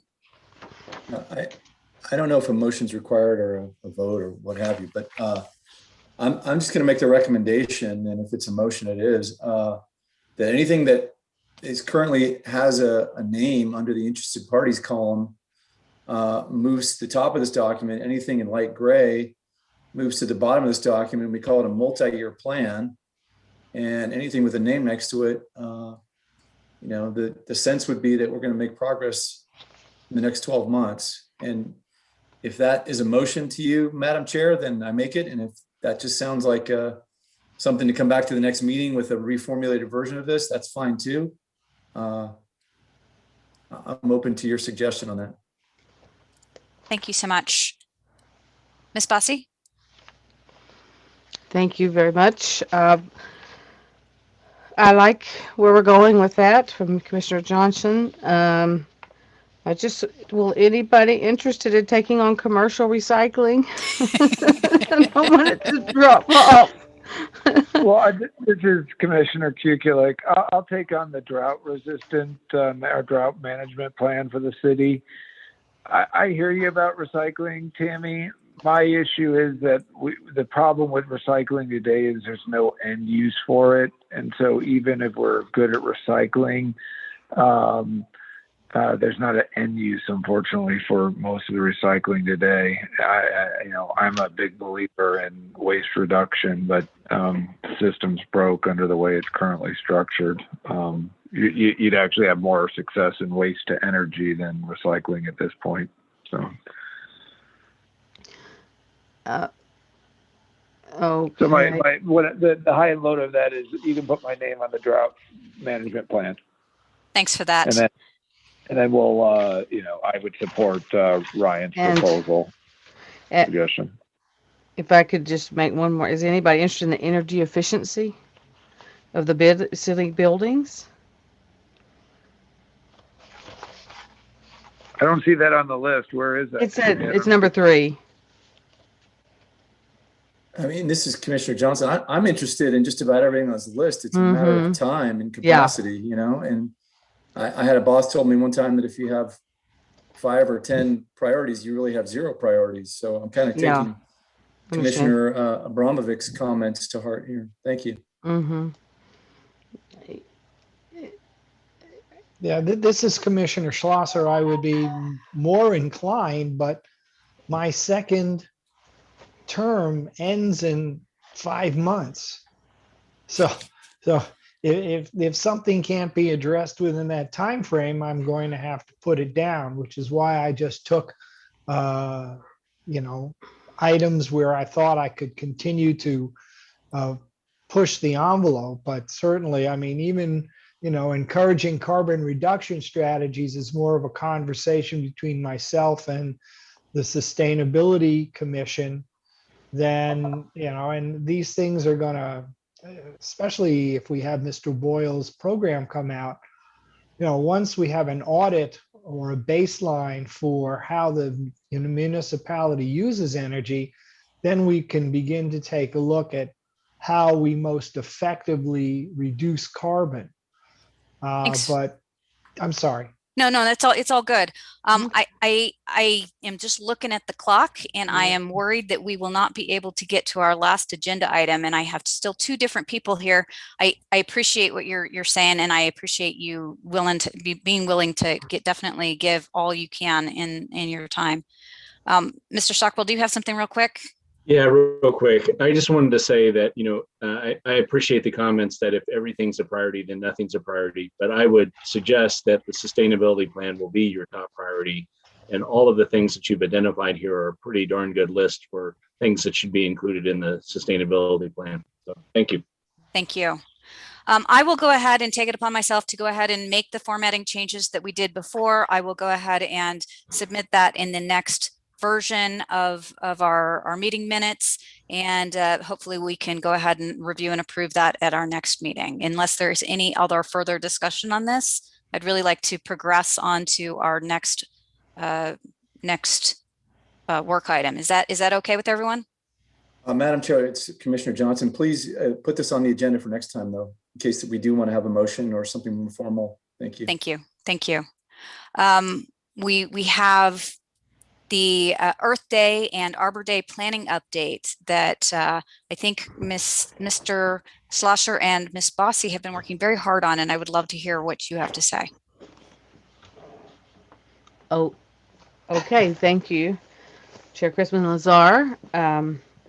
Yes, we've had lots of meetings, and Tim is actually the mastermind. He's been running these meetings, doing an amazing job. And what we decided to do was basically kind of highlight the things that are happening within the city already, rather than reinventing the wheel on a bunch of extra activities. And it's pretty amazing once we started pulling things together how much is going on. And we're working on a master calendar going to be kicked off by Anthony's Wonderful Green Building series and Dori Morales with Green Living Magazine. And she's going to be doing a simple solutions event. And we're going to take that theme and encourage the residents to take on little simple solutions throughout the month that they can do, things that they can do in their lives, their houses or workplaces, to become a little greener. And then we're going to have we're going to reward people with the free tree at the farmers market on the 29th of April down in the farmers market in Old Town Scottsdale. Tim, please correct me if I'm missing anything. And be down there and kind of celebrate the Simple Solutions theme, and have some little festivities in a booth there. And we'll be giving trees for that and other reasons. We also are going to have coordinated with Arbor Day as part of the Earth Day celebrations. The library is got some amazing educational series. We're going to be including that. We're also going to have a green building forum on the 15th. Anthony's put that in. I don't know if everyone saw the gardening program about a month ago. It was so good and so well received that we've added that another one, part 2, with Joan, and on the 15th. And we have the let's see, we have an environmental and nature awareness YouTube channel. We're going to have educational things every Friday. On Earth Day, we're going to be running on channel 11 all kinds of wonderful videos that we've pulled from various resources throughout the city as an educational thing. We're going to put on the calendar the monarch butterfly locations, so people can go and visit those. See, the waste audit. We have something going on with the waste audit from the 1st through the 22nd. The mayor, Anthony's going to be interviewing the mayor about green building, and we're going to have that program running. Let's see, there was something with Keep Scottsdale Beautiful, which I can't remember what that was exactly. Maybe Tim could remind me about that. And let's see, the Parks Department's going to be planting 51 trees in celebration of the 51st Earth Day in various locations, and documenting some of that and sharing that with the community. And what am I missing? I think you got it all. Did I get it all, Steve? Yeah, you did. I mean, let me put it this way. There are, and I really want to applaud Tim for shepherding this, and Tammy for her involvement, because to be honest with you, cannot claim a lot of contribution to this effort. But we have a myriad of programs going on. It's not like last year we were hoping to have one great big blowout, but what we have is a broad series of programs and activities to engage the community at large. And it's going to be very well advertised. So, the community will be aware of all the things that it can get engaged with. And there's going to be a lot of supporting information. So I think it's going to be a very successful program. Sort of a grassroots program, to use a bad word, but it's a very successful program. We did want to encourage people to drive people to the Sustainable Scottsdale site. So we have some components related to that. And then also we're going to be encouraging people to record themselves. And we'll have a landing place for these little videos about what people are doing for their simple solutions. So yeah, I think we're not going to obviously do any big event as Commissioner Schlossler said, because it just seemed to make more sense this year. Let's just highlight what we're doing. The Scottsdale is doing so much already, and a lot of people don't know that. And we're really too premature to try to have any kinds of big events around things. So it seemed like a really nice way to celebrate what we're doing and to raise awareness and hopefully inspire some additional action. Thanks so much. I think that's a wonderful idea. Is there going to be something on the Sustainable Scottsdale website soon that will identify all of these events? Yes, there's going to be a master calendar, hopefully this week, right, Tim? Yes, I've already went out on the website and saw that Stephanie Harada from our our communications office has begun to place some events on the calendar. Right now, it's just the two webinars, but she's waiting to get additional information from people such as the library and some of the dates confirmed and times firmed up so that you can have good information out there. One other thing is that the farmers market is actually, I think, on the 24th. It's the that's right. It's my birthday. How could I forget? Yeah, the Saturday after Thank Earth you. Day. So No, hello. that's all right. I think you've covered all the things pretty well. We're having another meeting tomorrow afternoon, and I'm going to be sending out some more minutes to highlight the things that we need to kind of resolve as we're going along. I appreciate that. I would like, if you could, once you have that list populated, if you can go ahead and send out the link to all of the commissioners. I would love for us to, as commissioners, share that on our various social media profiles so that people know a little bit further about what's happening. Yeah, we will do that. Like I said, Stephanie Harada is still working on that. Once it's to the point where we can get it out there and share it, she's also going to be using all the different social platforms that we have here at the city. She's working also with sharing things with Green Living magazine, and they're going to send out all these items to people on social media.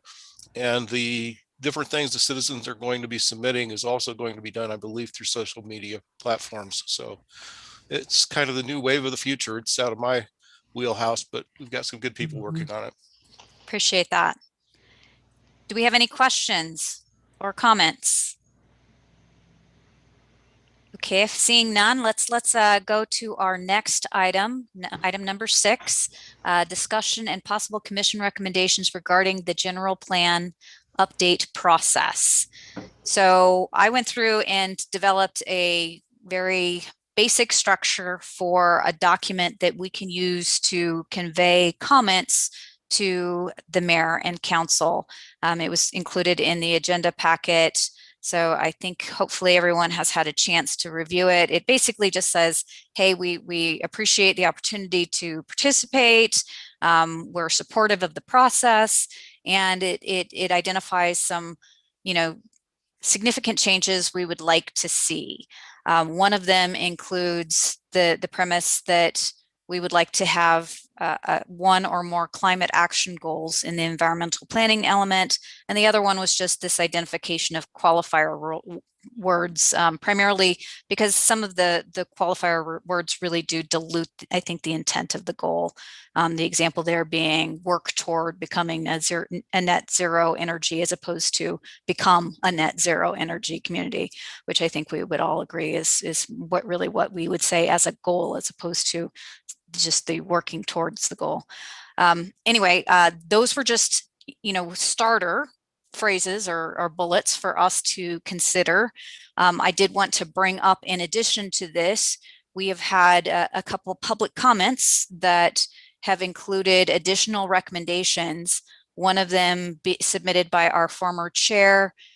Here, these are all great recommendations that are associated specifically with things I think we're all very passionate about. And, I would definitely offer that, when we're dealing with public comments and we're dealing with public comments prepared by someone who's very seasoned in this process, I would basically love to go ahead and incorporate these into our list as well. I'm here, I really wanted to put this on the agenda so that we made certain that we, have a comprehensive letter that we would like to submit to council. Does anyone have any comments on what our next steps or what we should actually include in this letter? The hand raised by Ms. Bossy.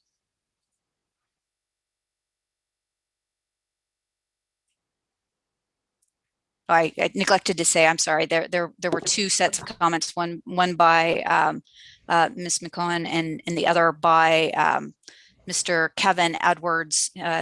His comments were specifically associated with gray water, which I think were also addressed in the other public comment item. So Ms. Bossy, you have a comment first? Thank you, Chair.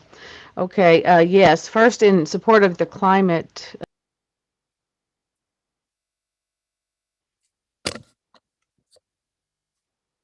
Accidentally hit the mute button, sorry.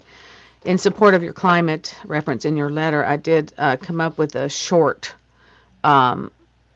recommendation to add a climate goal to plan, prepare, and adapt for significant climate impacts throughout all city infrastructure and operations. It is written the same way as the goal for the water, but having talked about it a bit, it seems that that is a goal that really should be across all city infrastructure and operations, not just for our water. And then I had one strategy underneath that to adopt climate action strategies that address emissions, energy, transportation, resilience, and extreme heat. So I would propose, if we had a chat, I'd put it in the chat. I can email it to somebody and we could post this, what I've written here, just two simple things to support the first bullet. And the second one, yes, I think we would then have a third bullet to support, after really looking at these suggestions. Everything here is very, very well thought out, very well supported, good rationale. And I don't know that we would just extract the recommendations and add it to this letter. I believe that would be smart to have that as a cover letter, and then we can attach this, or just include the recommendations and the rationale if we wish to. We don't have to include the rationale, we could or not.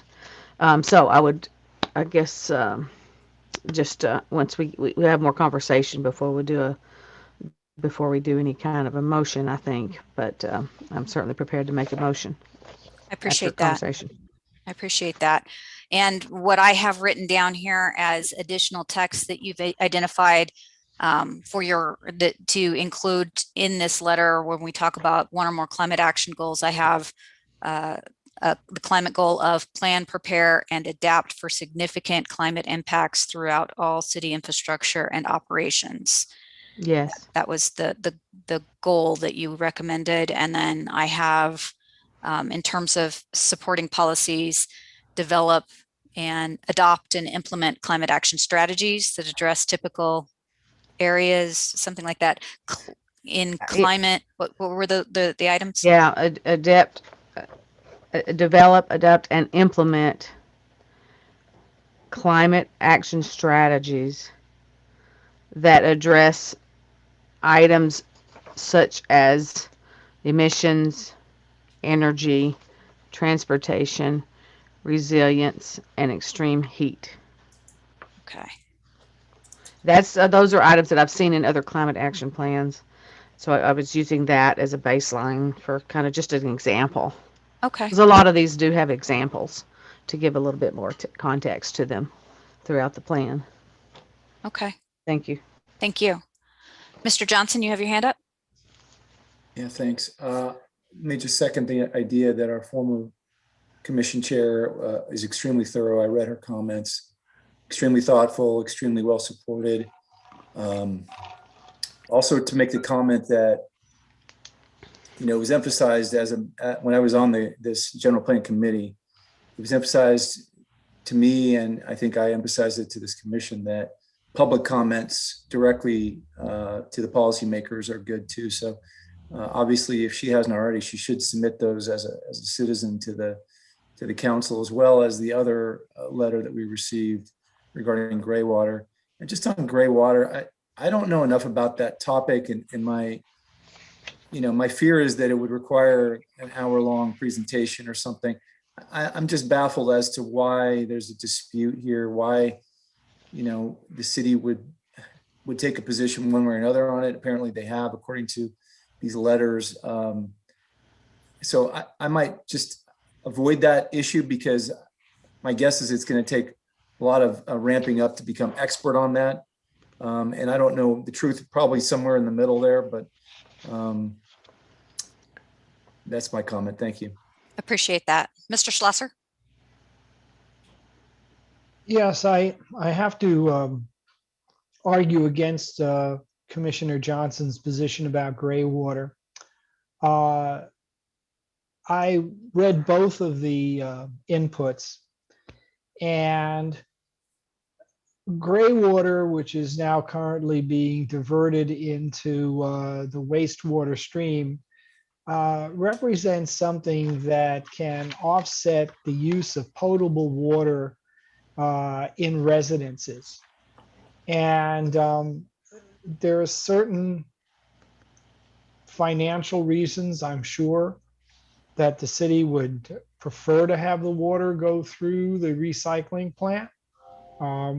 But I think that it would be interesting, and I'm going to defer to Mr. Floyd and Anthony on this, is whether or not ordinances for new construction that incorporated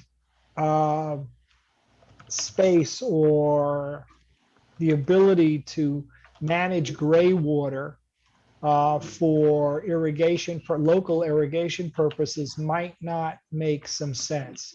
You know, even though we are all working on xeriscape landscaping, if we are in fact talking about putting more trees in Scottsdale, we're talking about using more water. And if we can find an alternative to portable water for that, I think that is worthwhile.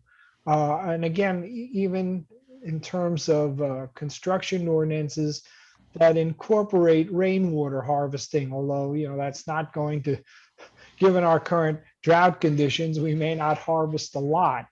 But the fact of the matter is that in other communities, international communities that have similar climates, there's a much better, much more effective emphasis on reusing water and capturing whatever rainwater falls for, you know, subsequent use in non-potable applications.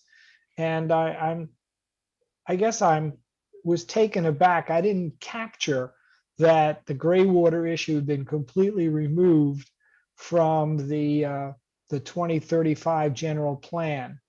So I think we should encourage the inclusion of that, and maybe working through either city ordinances or with help from the water department to identify resources that can be used for gray water. And clearly, you know, this is a new construction type of thing. I mean, you can't repipe a house for gray water and regular wastewater. But if we encourage in new construction that we do something like that, we can reuse those water, you know, the gray water for rooftop gardening, you know, tree support, and lowering the overall temperature of the environment through increasing the urban forest. So I would advocate for pushing the general plan to include the discussion of gray water going forward.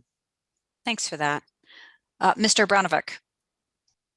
Yeah, Steve, I would just second what you said. I think that the use of gray water is real low hanging fruit in a couple areas, really, that align with our sustainability goals. And I'm trying to educate myself a little bit more on gray water. I mean, I'm familiar with the engineering of gray water systems, but not necessarily the city's trepidation for adopting them. And it's kind of curious that Kevin Edwards sent in a comment, and I've not seen that comment. I don't know if it was part of the packet that was sent out. I probably just missed it, but I actually reached out to Kevin a couple weeks ago because he's an old friend of mine, and I know he's been in green building and, you know, for 40 years here in the Valley, and I thought he'd be a great resource to just kind of help us educate ourselves on a number of topics that are on our focus list that I put my name by. So I would definitely advocate keeping it on there, and I'd love to champion it. Steve, if you want to jump on that with me, that would be great. But I'd like to keep it on our list. All right, thank you. Mr. Connor. Yes, thank you, Chair Lazar and commissioners.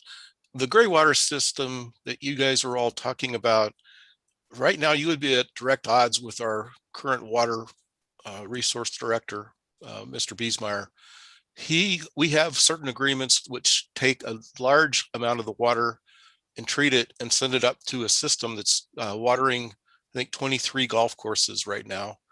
The remainder of the water is contracted out to go through the 59th Avenue treatment plant, which is a combined plant.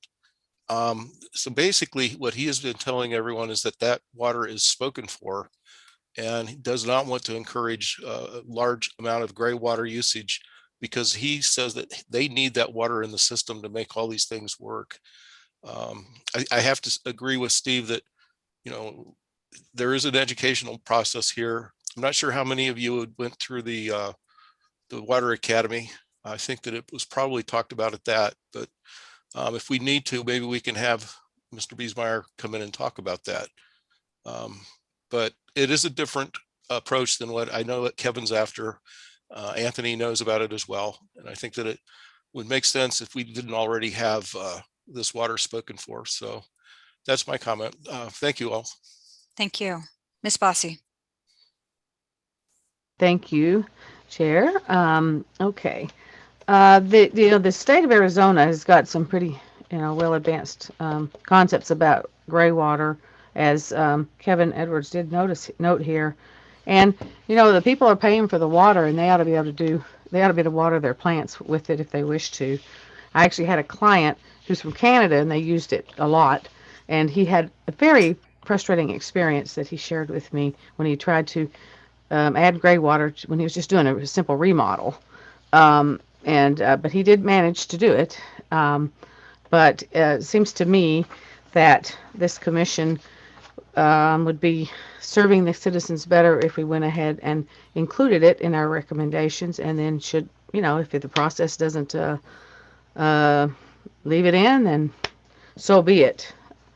But I would like to propose that we do include that in our recommendations at this time. Thank you. Thank you. Do we have any other further comments? This is Sam.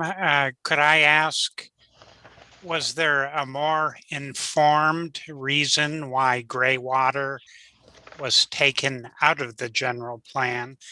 And I say that in the context of the point Tim was making. Thank you. I don't think that we have a good explanation outside of perhaps Tim's discussion. I don't know if Mr. Johnson has additional insight as to why gray water was taken out. Mr. Johnson? Yeah, thanks for calling me. I don't recall specifically. There were, a multitude of meetings, multi-hour meetings, and I vaguely remember that term coming up. But let me just say I appreciate the education that Tim's provided, and I'm willing to be informed about this issue. I'm confident that it's more complex than maybe we realize. So, thanks. Appreciate that, Mr. Coletta.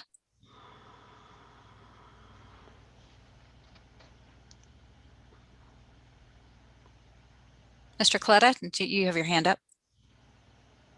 Sorry, Chair. My apologies. My internet cut out about 5 seconds after Tim started his comments. Did I miss anything of significance? Thank you.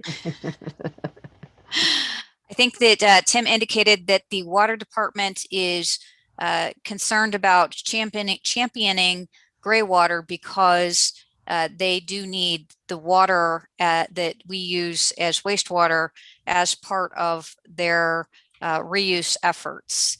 And so that is, I think, what he's indicated as the basis for why it was taken out of the general plan. Mr. Schlosser. I want to address the comment that you just made, Chairman Lazar. If we, as a commission, advocate for changing building codes so that future construction could incorporate a gray water or a water harvesting component. That is not going to change 99% of the waste stream. I think that, we ultimately, the amount of water that's going to go to the golf courses and the 51st Street facility is really going to be nominally impacted. We would have to have a tremendous rebuilding program in Scottsdale that changed out plumbing that's been here for 50 to 100 years before we would reduce the flow of water to the water campus. So one of my positions is that there's an old line, you get the nose of the camel in the tent, the next thing you know, you have the whole camel is in the tent.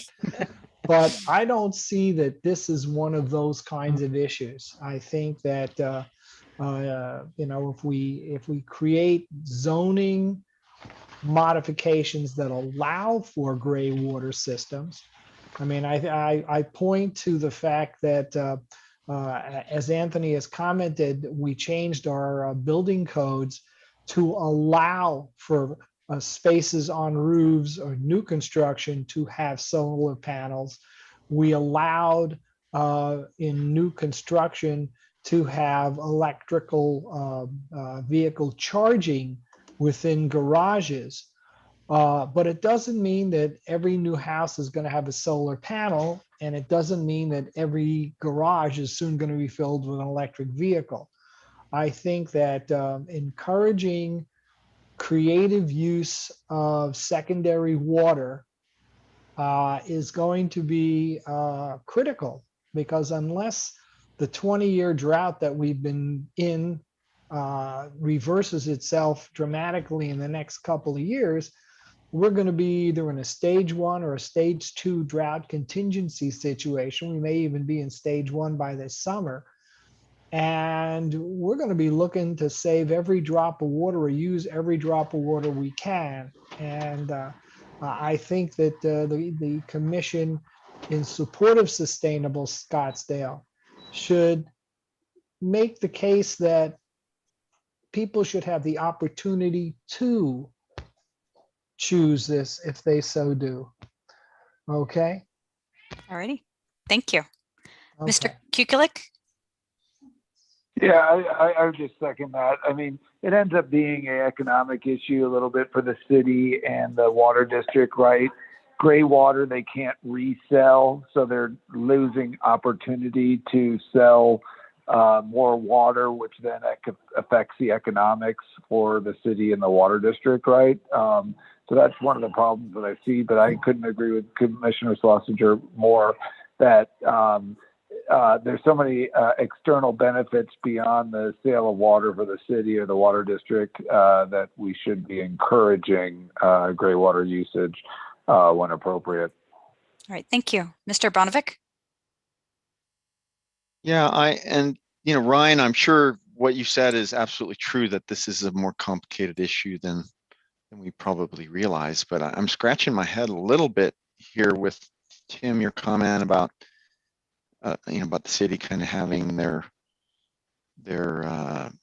dibs on the wastewater stream, and they don't want that to go down, because doesn't the promotion of low flow shower heads and the water conservation measures that are being implemented by the city reduce wastewater flow? So what's the difference? I appreciate that. It seems odd to me. So I think we should educate ourselves about that topic, and I'm not sure where to better understand that, but a little comment on that. So I forget the exact percentage, but something like 60% of water usage or more is outdoor. And so it's a much, when you talk about reducing water usage in high efficiency fixtures like a shower, you might reduce the water efficiency by 25% in a shower head, but the overall impact in terms of water usage might only be 1 or 2%. But if you talk about using all gray water for outdoor irrigation, now you're talking about reducing water usage maybe by 30%, 20% versus 1 to 2%. So it's a much bigger economic issue.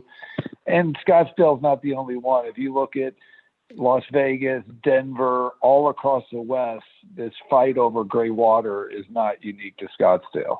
And that's the reason that it's the fight over.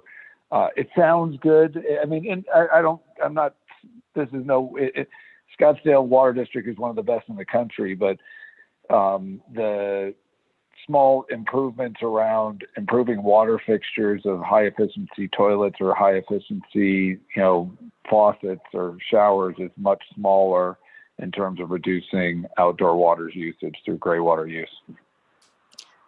I'm sensing that there's definitely some more discussion that we can have around gray water.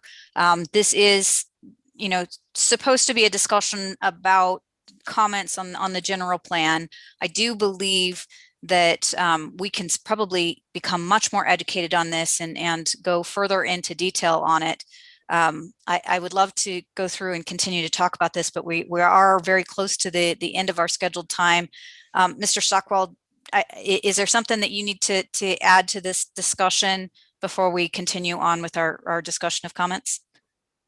I always appreciate coming in, Chair, right when you're trying to close off the discussion. I was just going to say that the general plan issues aside, because that's really what's on the table right now, we can certainly schedule a more in-depth discussion on this subject with you and the Water Department and perhaps other experts as well in the future. Brian Biesmeyer is expected to come back at your June meeting. Thank you. Thank you. Tammy, do you have something real quick that you can add? Yes, I would like to make a motion that we include the clause on the climate action goal and strategy that we read off, and that we also include the recommendations, the specific recommendations here embedded in this document that we received as public comment and the 2 documents, and that we would in our cover letter include those recommendations and forward that on to the council. Thanks for that. Is there a second?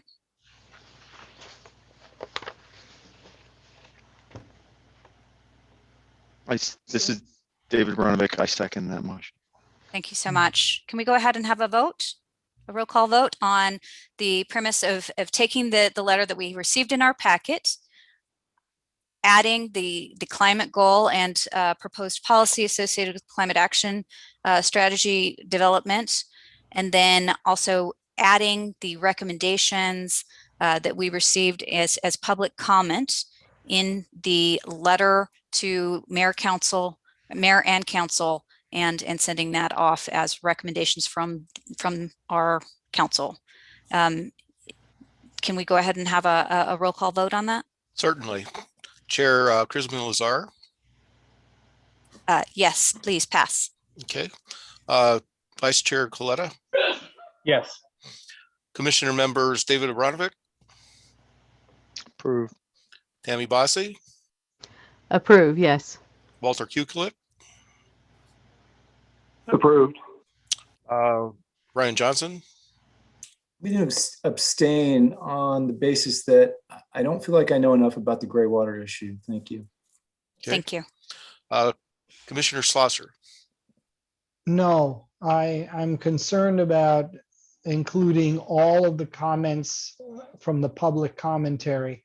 I think it's too broad of a brush, and we're giving a platform to very competent people, but certainly a lot more than I am willing to sign up for. Thanks for that. Okay, the motion is passed 5 to 1 abstention and to 1 no vote. Thanks for that. It is getting very late. We have a couple more items, and again, I will go ahead and make updates to this. You guys will see it hopefully before it goes out, but but if we can go ahead and proceed, we have a discussion of staff updates. Yes, if I may continue, Chair. We have one update that we wanted to provide to you all, and I think that Mr. Brown had sent out some information regarding this.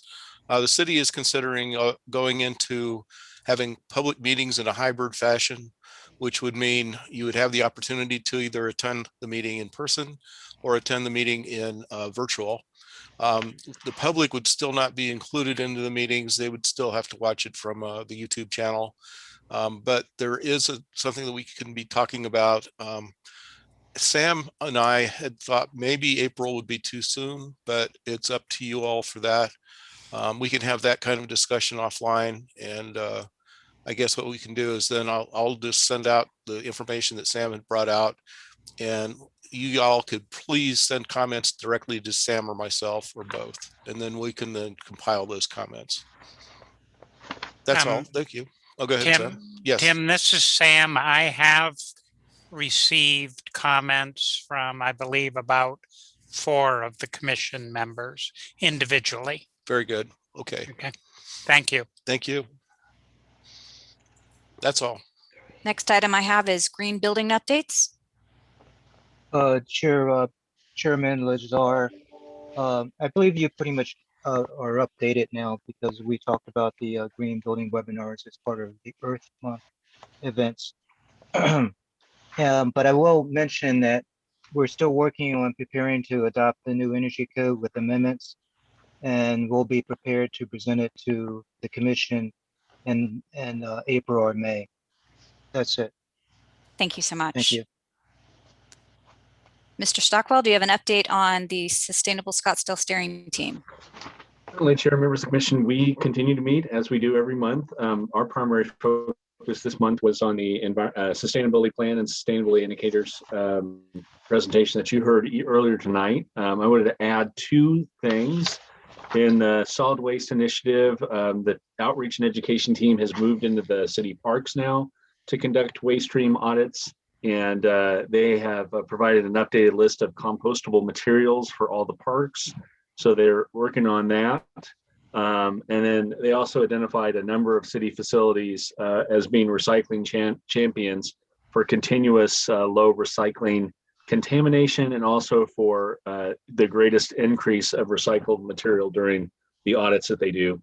And then finally, I wanted to mention that many of you may have received these letters, as I did, that 43,000 letters were mailed out to customers or delivered electronically, I think, registered on the web, the e-services portal. So the web portal is now accessible for all customers on conservation of water use. And so if you haven't done that yet, certainly participate in that. Thank you very much. Thank you. Thank you. Our last item here is agenda items, or adding items for April's agenda. Do we have? Chair, oh, yes. I thought about one more thing I needed to add to Tim's previous comment, and that is even if the commission goes to in-person meetings, that if a member would like to participate but doesn't feel comfortable yet with in-person meetings, that option can be accommodated. So we can have the commission meeting in part in person and in part remotely. And I just want to make sure that was clarified. We really do want to accommodate the various comfort levels of the commission members while we remain in a significant community transmission due to COVID-19. Thank you. That was my first question that I asked. So that if we have people that want to remain, that was definitely awesome. If we can go ahead and identify April agenda items, one of the items that we postponed from this meeting because we had, it was a packed meeting, was a discussion, or we were going to invite, I think, Parks over to go over a little bit further the test plot evaluation that had previously been performed and discuss some of the implications of the conclusions that were made on that study. Outside of that, are there additional agenda items besides the the work plan and likely the sustainability plan that need to be added to April? Chair Lazar, I had sent a report to you on my conversations regarding green waste. And I thought that it would be good to have someone from solid waste come and talk about the green composting effort, composting of restaurant residue, and some of the challenges that the city would face in trying to fully implement this. And I think offering an invitation to, and I'm at a blank for his name, but I sent you a copy of his Dave. I'm sorry. I will look up his name. It's Dave Bennett. He's the That's director it. of solid waste. Right. I Great. think offering an invitation to Mr. Bennett to come and talk about these items. And since he's going to be here, we could also ask him to talk about industrial construction waste and recycling of those items, because he oversees all the programs. He's in charge of all solid waste. Is that what I'm hearing, Mr. Connor? Yes, that's correct. He works underneath Dan Worth, who is the executive director. I believe, as Brent was mentioning, we're going to have the water department coming in June. I think that the solid waste people are presenting in April. So it might align with that. Yeah, correct. That's what I was raising my hand to point out when that came in. Great. And, just as a reminder, as you all probably know, that while we're the single provider for residential construction for multifamily and commercial, it is a competitive marketplace. So while the city does run multifamily and commercial programs, it is a competitive marketplace, and the private sector is involved in that as well. So that's just one of the challenges. But Dave Bennett and I believe Dan Worth as well are planning on attending there and talking about the initiatives that we're doing in that area, and certainly can talk to those other matters. And I'm sure Sam and Tim will pass that along to them to make sure that they're prepared to cover all of them. Thank you. Thank you. So if you could make certain of that, Tim and Sam, that we address some of the items associated with green waste, that would be great. Chair Lazar, I have a question based on what Mr. Stockwell said. Would it be, or could we reach out to the commercial waste company, which I think is the one who runs the golf program, and see if we can have someone from their organization talk about construction waste and what they're doing to recycle it? I thought we said that the city does commercial and residential. I think you're talking about industrial. Well, or did I hear that wrong? I apologize if that's what I said. I think that residential is largely the city's responsibility. Commercial is a significant piece of private sector, is what I got from Mr. Stockwell. Oh, okay. And maybe we could invite the private company, the leader in that area, to give us an idea of what they're doing relative to, commercial recycling. And Chair, this is Brent again. If I can clarify, I meant commercial and multifamily is a competitive market in that you're not required to use the city for services. We do have a significant portion of that market because we are very competitive with it. The city also is responsible and have some oversight over the commercial haulers. And so Dave can certainly talk to that. And maybe after that conversation, if you want to have a more in-depth discussion with additional providers, we could certainly help set that up. That'd be fantastic. Okay.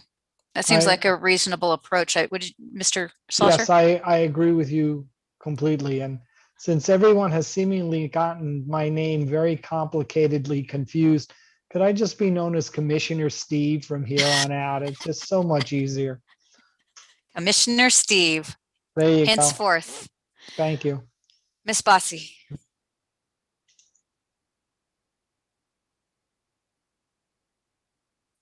If you're speaking, you're on mute. Sorry. Thank you very much, Chair. Just to plug that the United States Green Chamber of Commerce, the United States Green Chamber of Commerce, is going to be with us for the Arizona Green Chamber of Commerce. So it's kind of a particular interest. I thought some of you might have an interest on Thursday at 5 o'clock online. So if anybody's interested, aggreenchamber.org, or I can send a link. And then also, Greenlight Solutions from Arizona State University is also having an event on Thursday evening. So if anybody's interested, I just wanted to make a note of that. Well, so is Sierra Club. Lots of going on Thursday night. Great, thank you. Okay, so for agenda items, I have solid waste. I have the annual work plan. I have the sustainability plan. What else am I missing?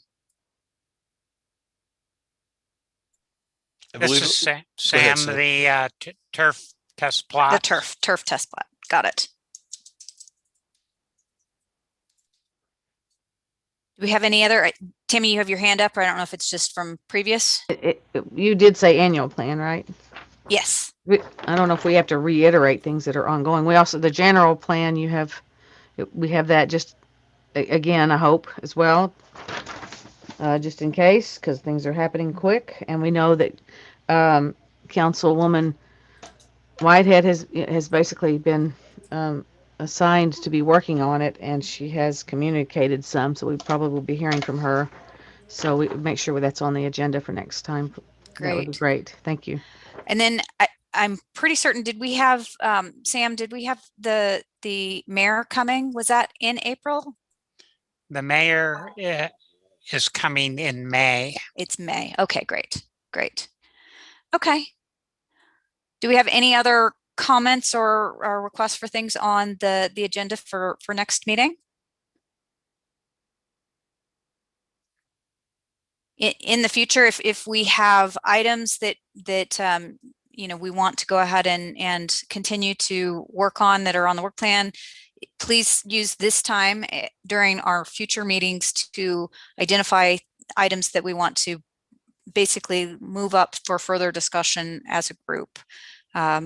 Mr. Johnson.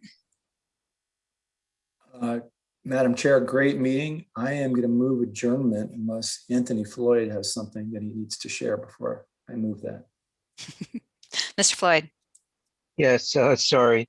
I just wanted to just have you keep in mind that at some point we need to get a recommendation from the commission for moving forward with the adoption of the energy code.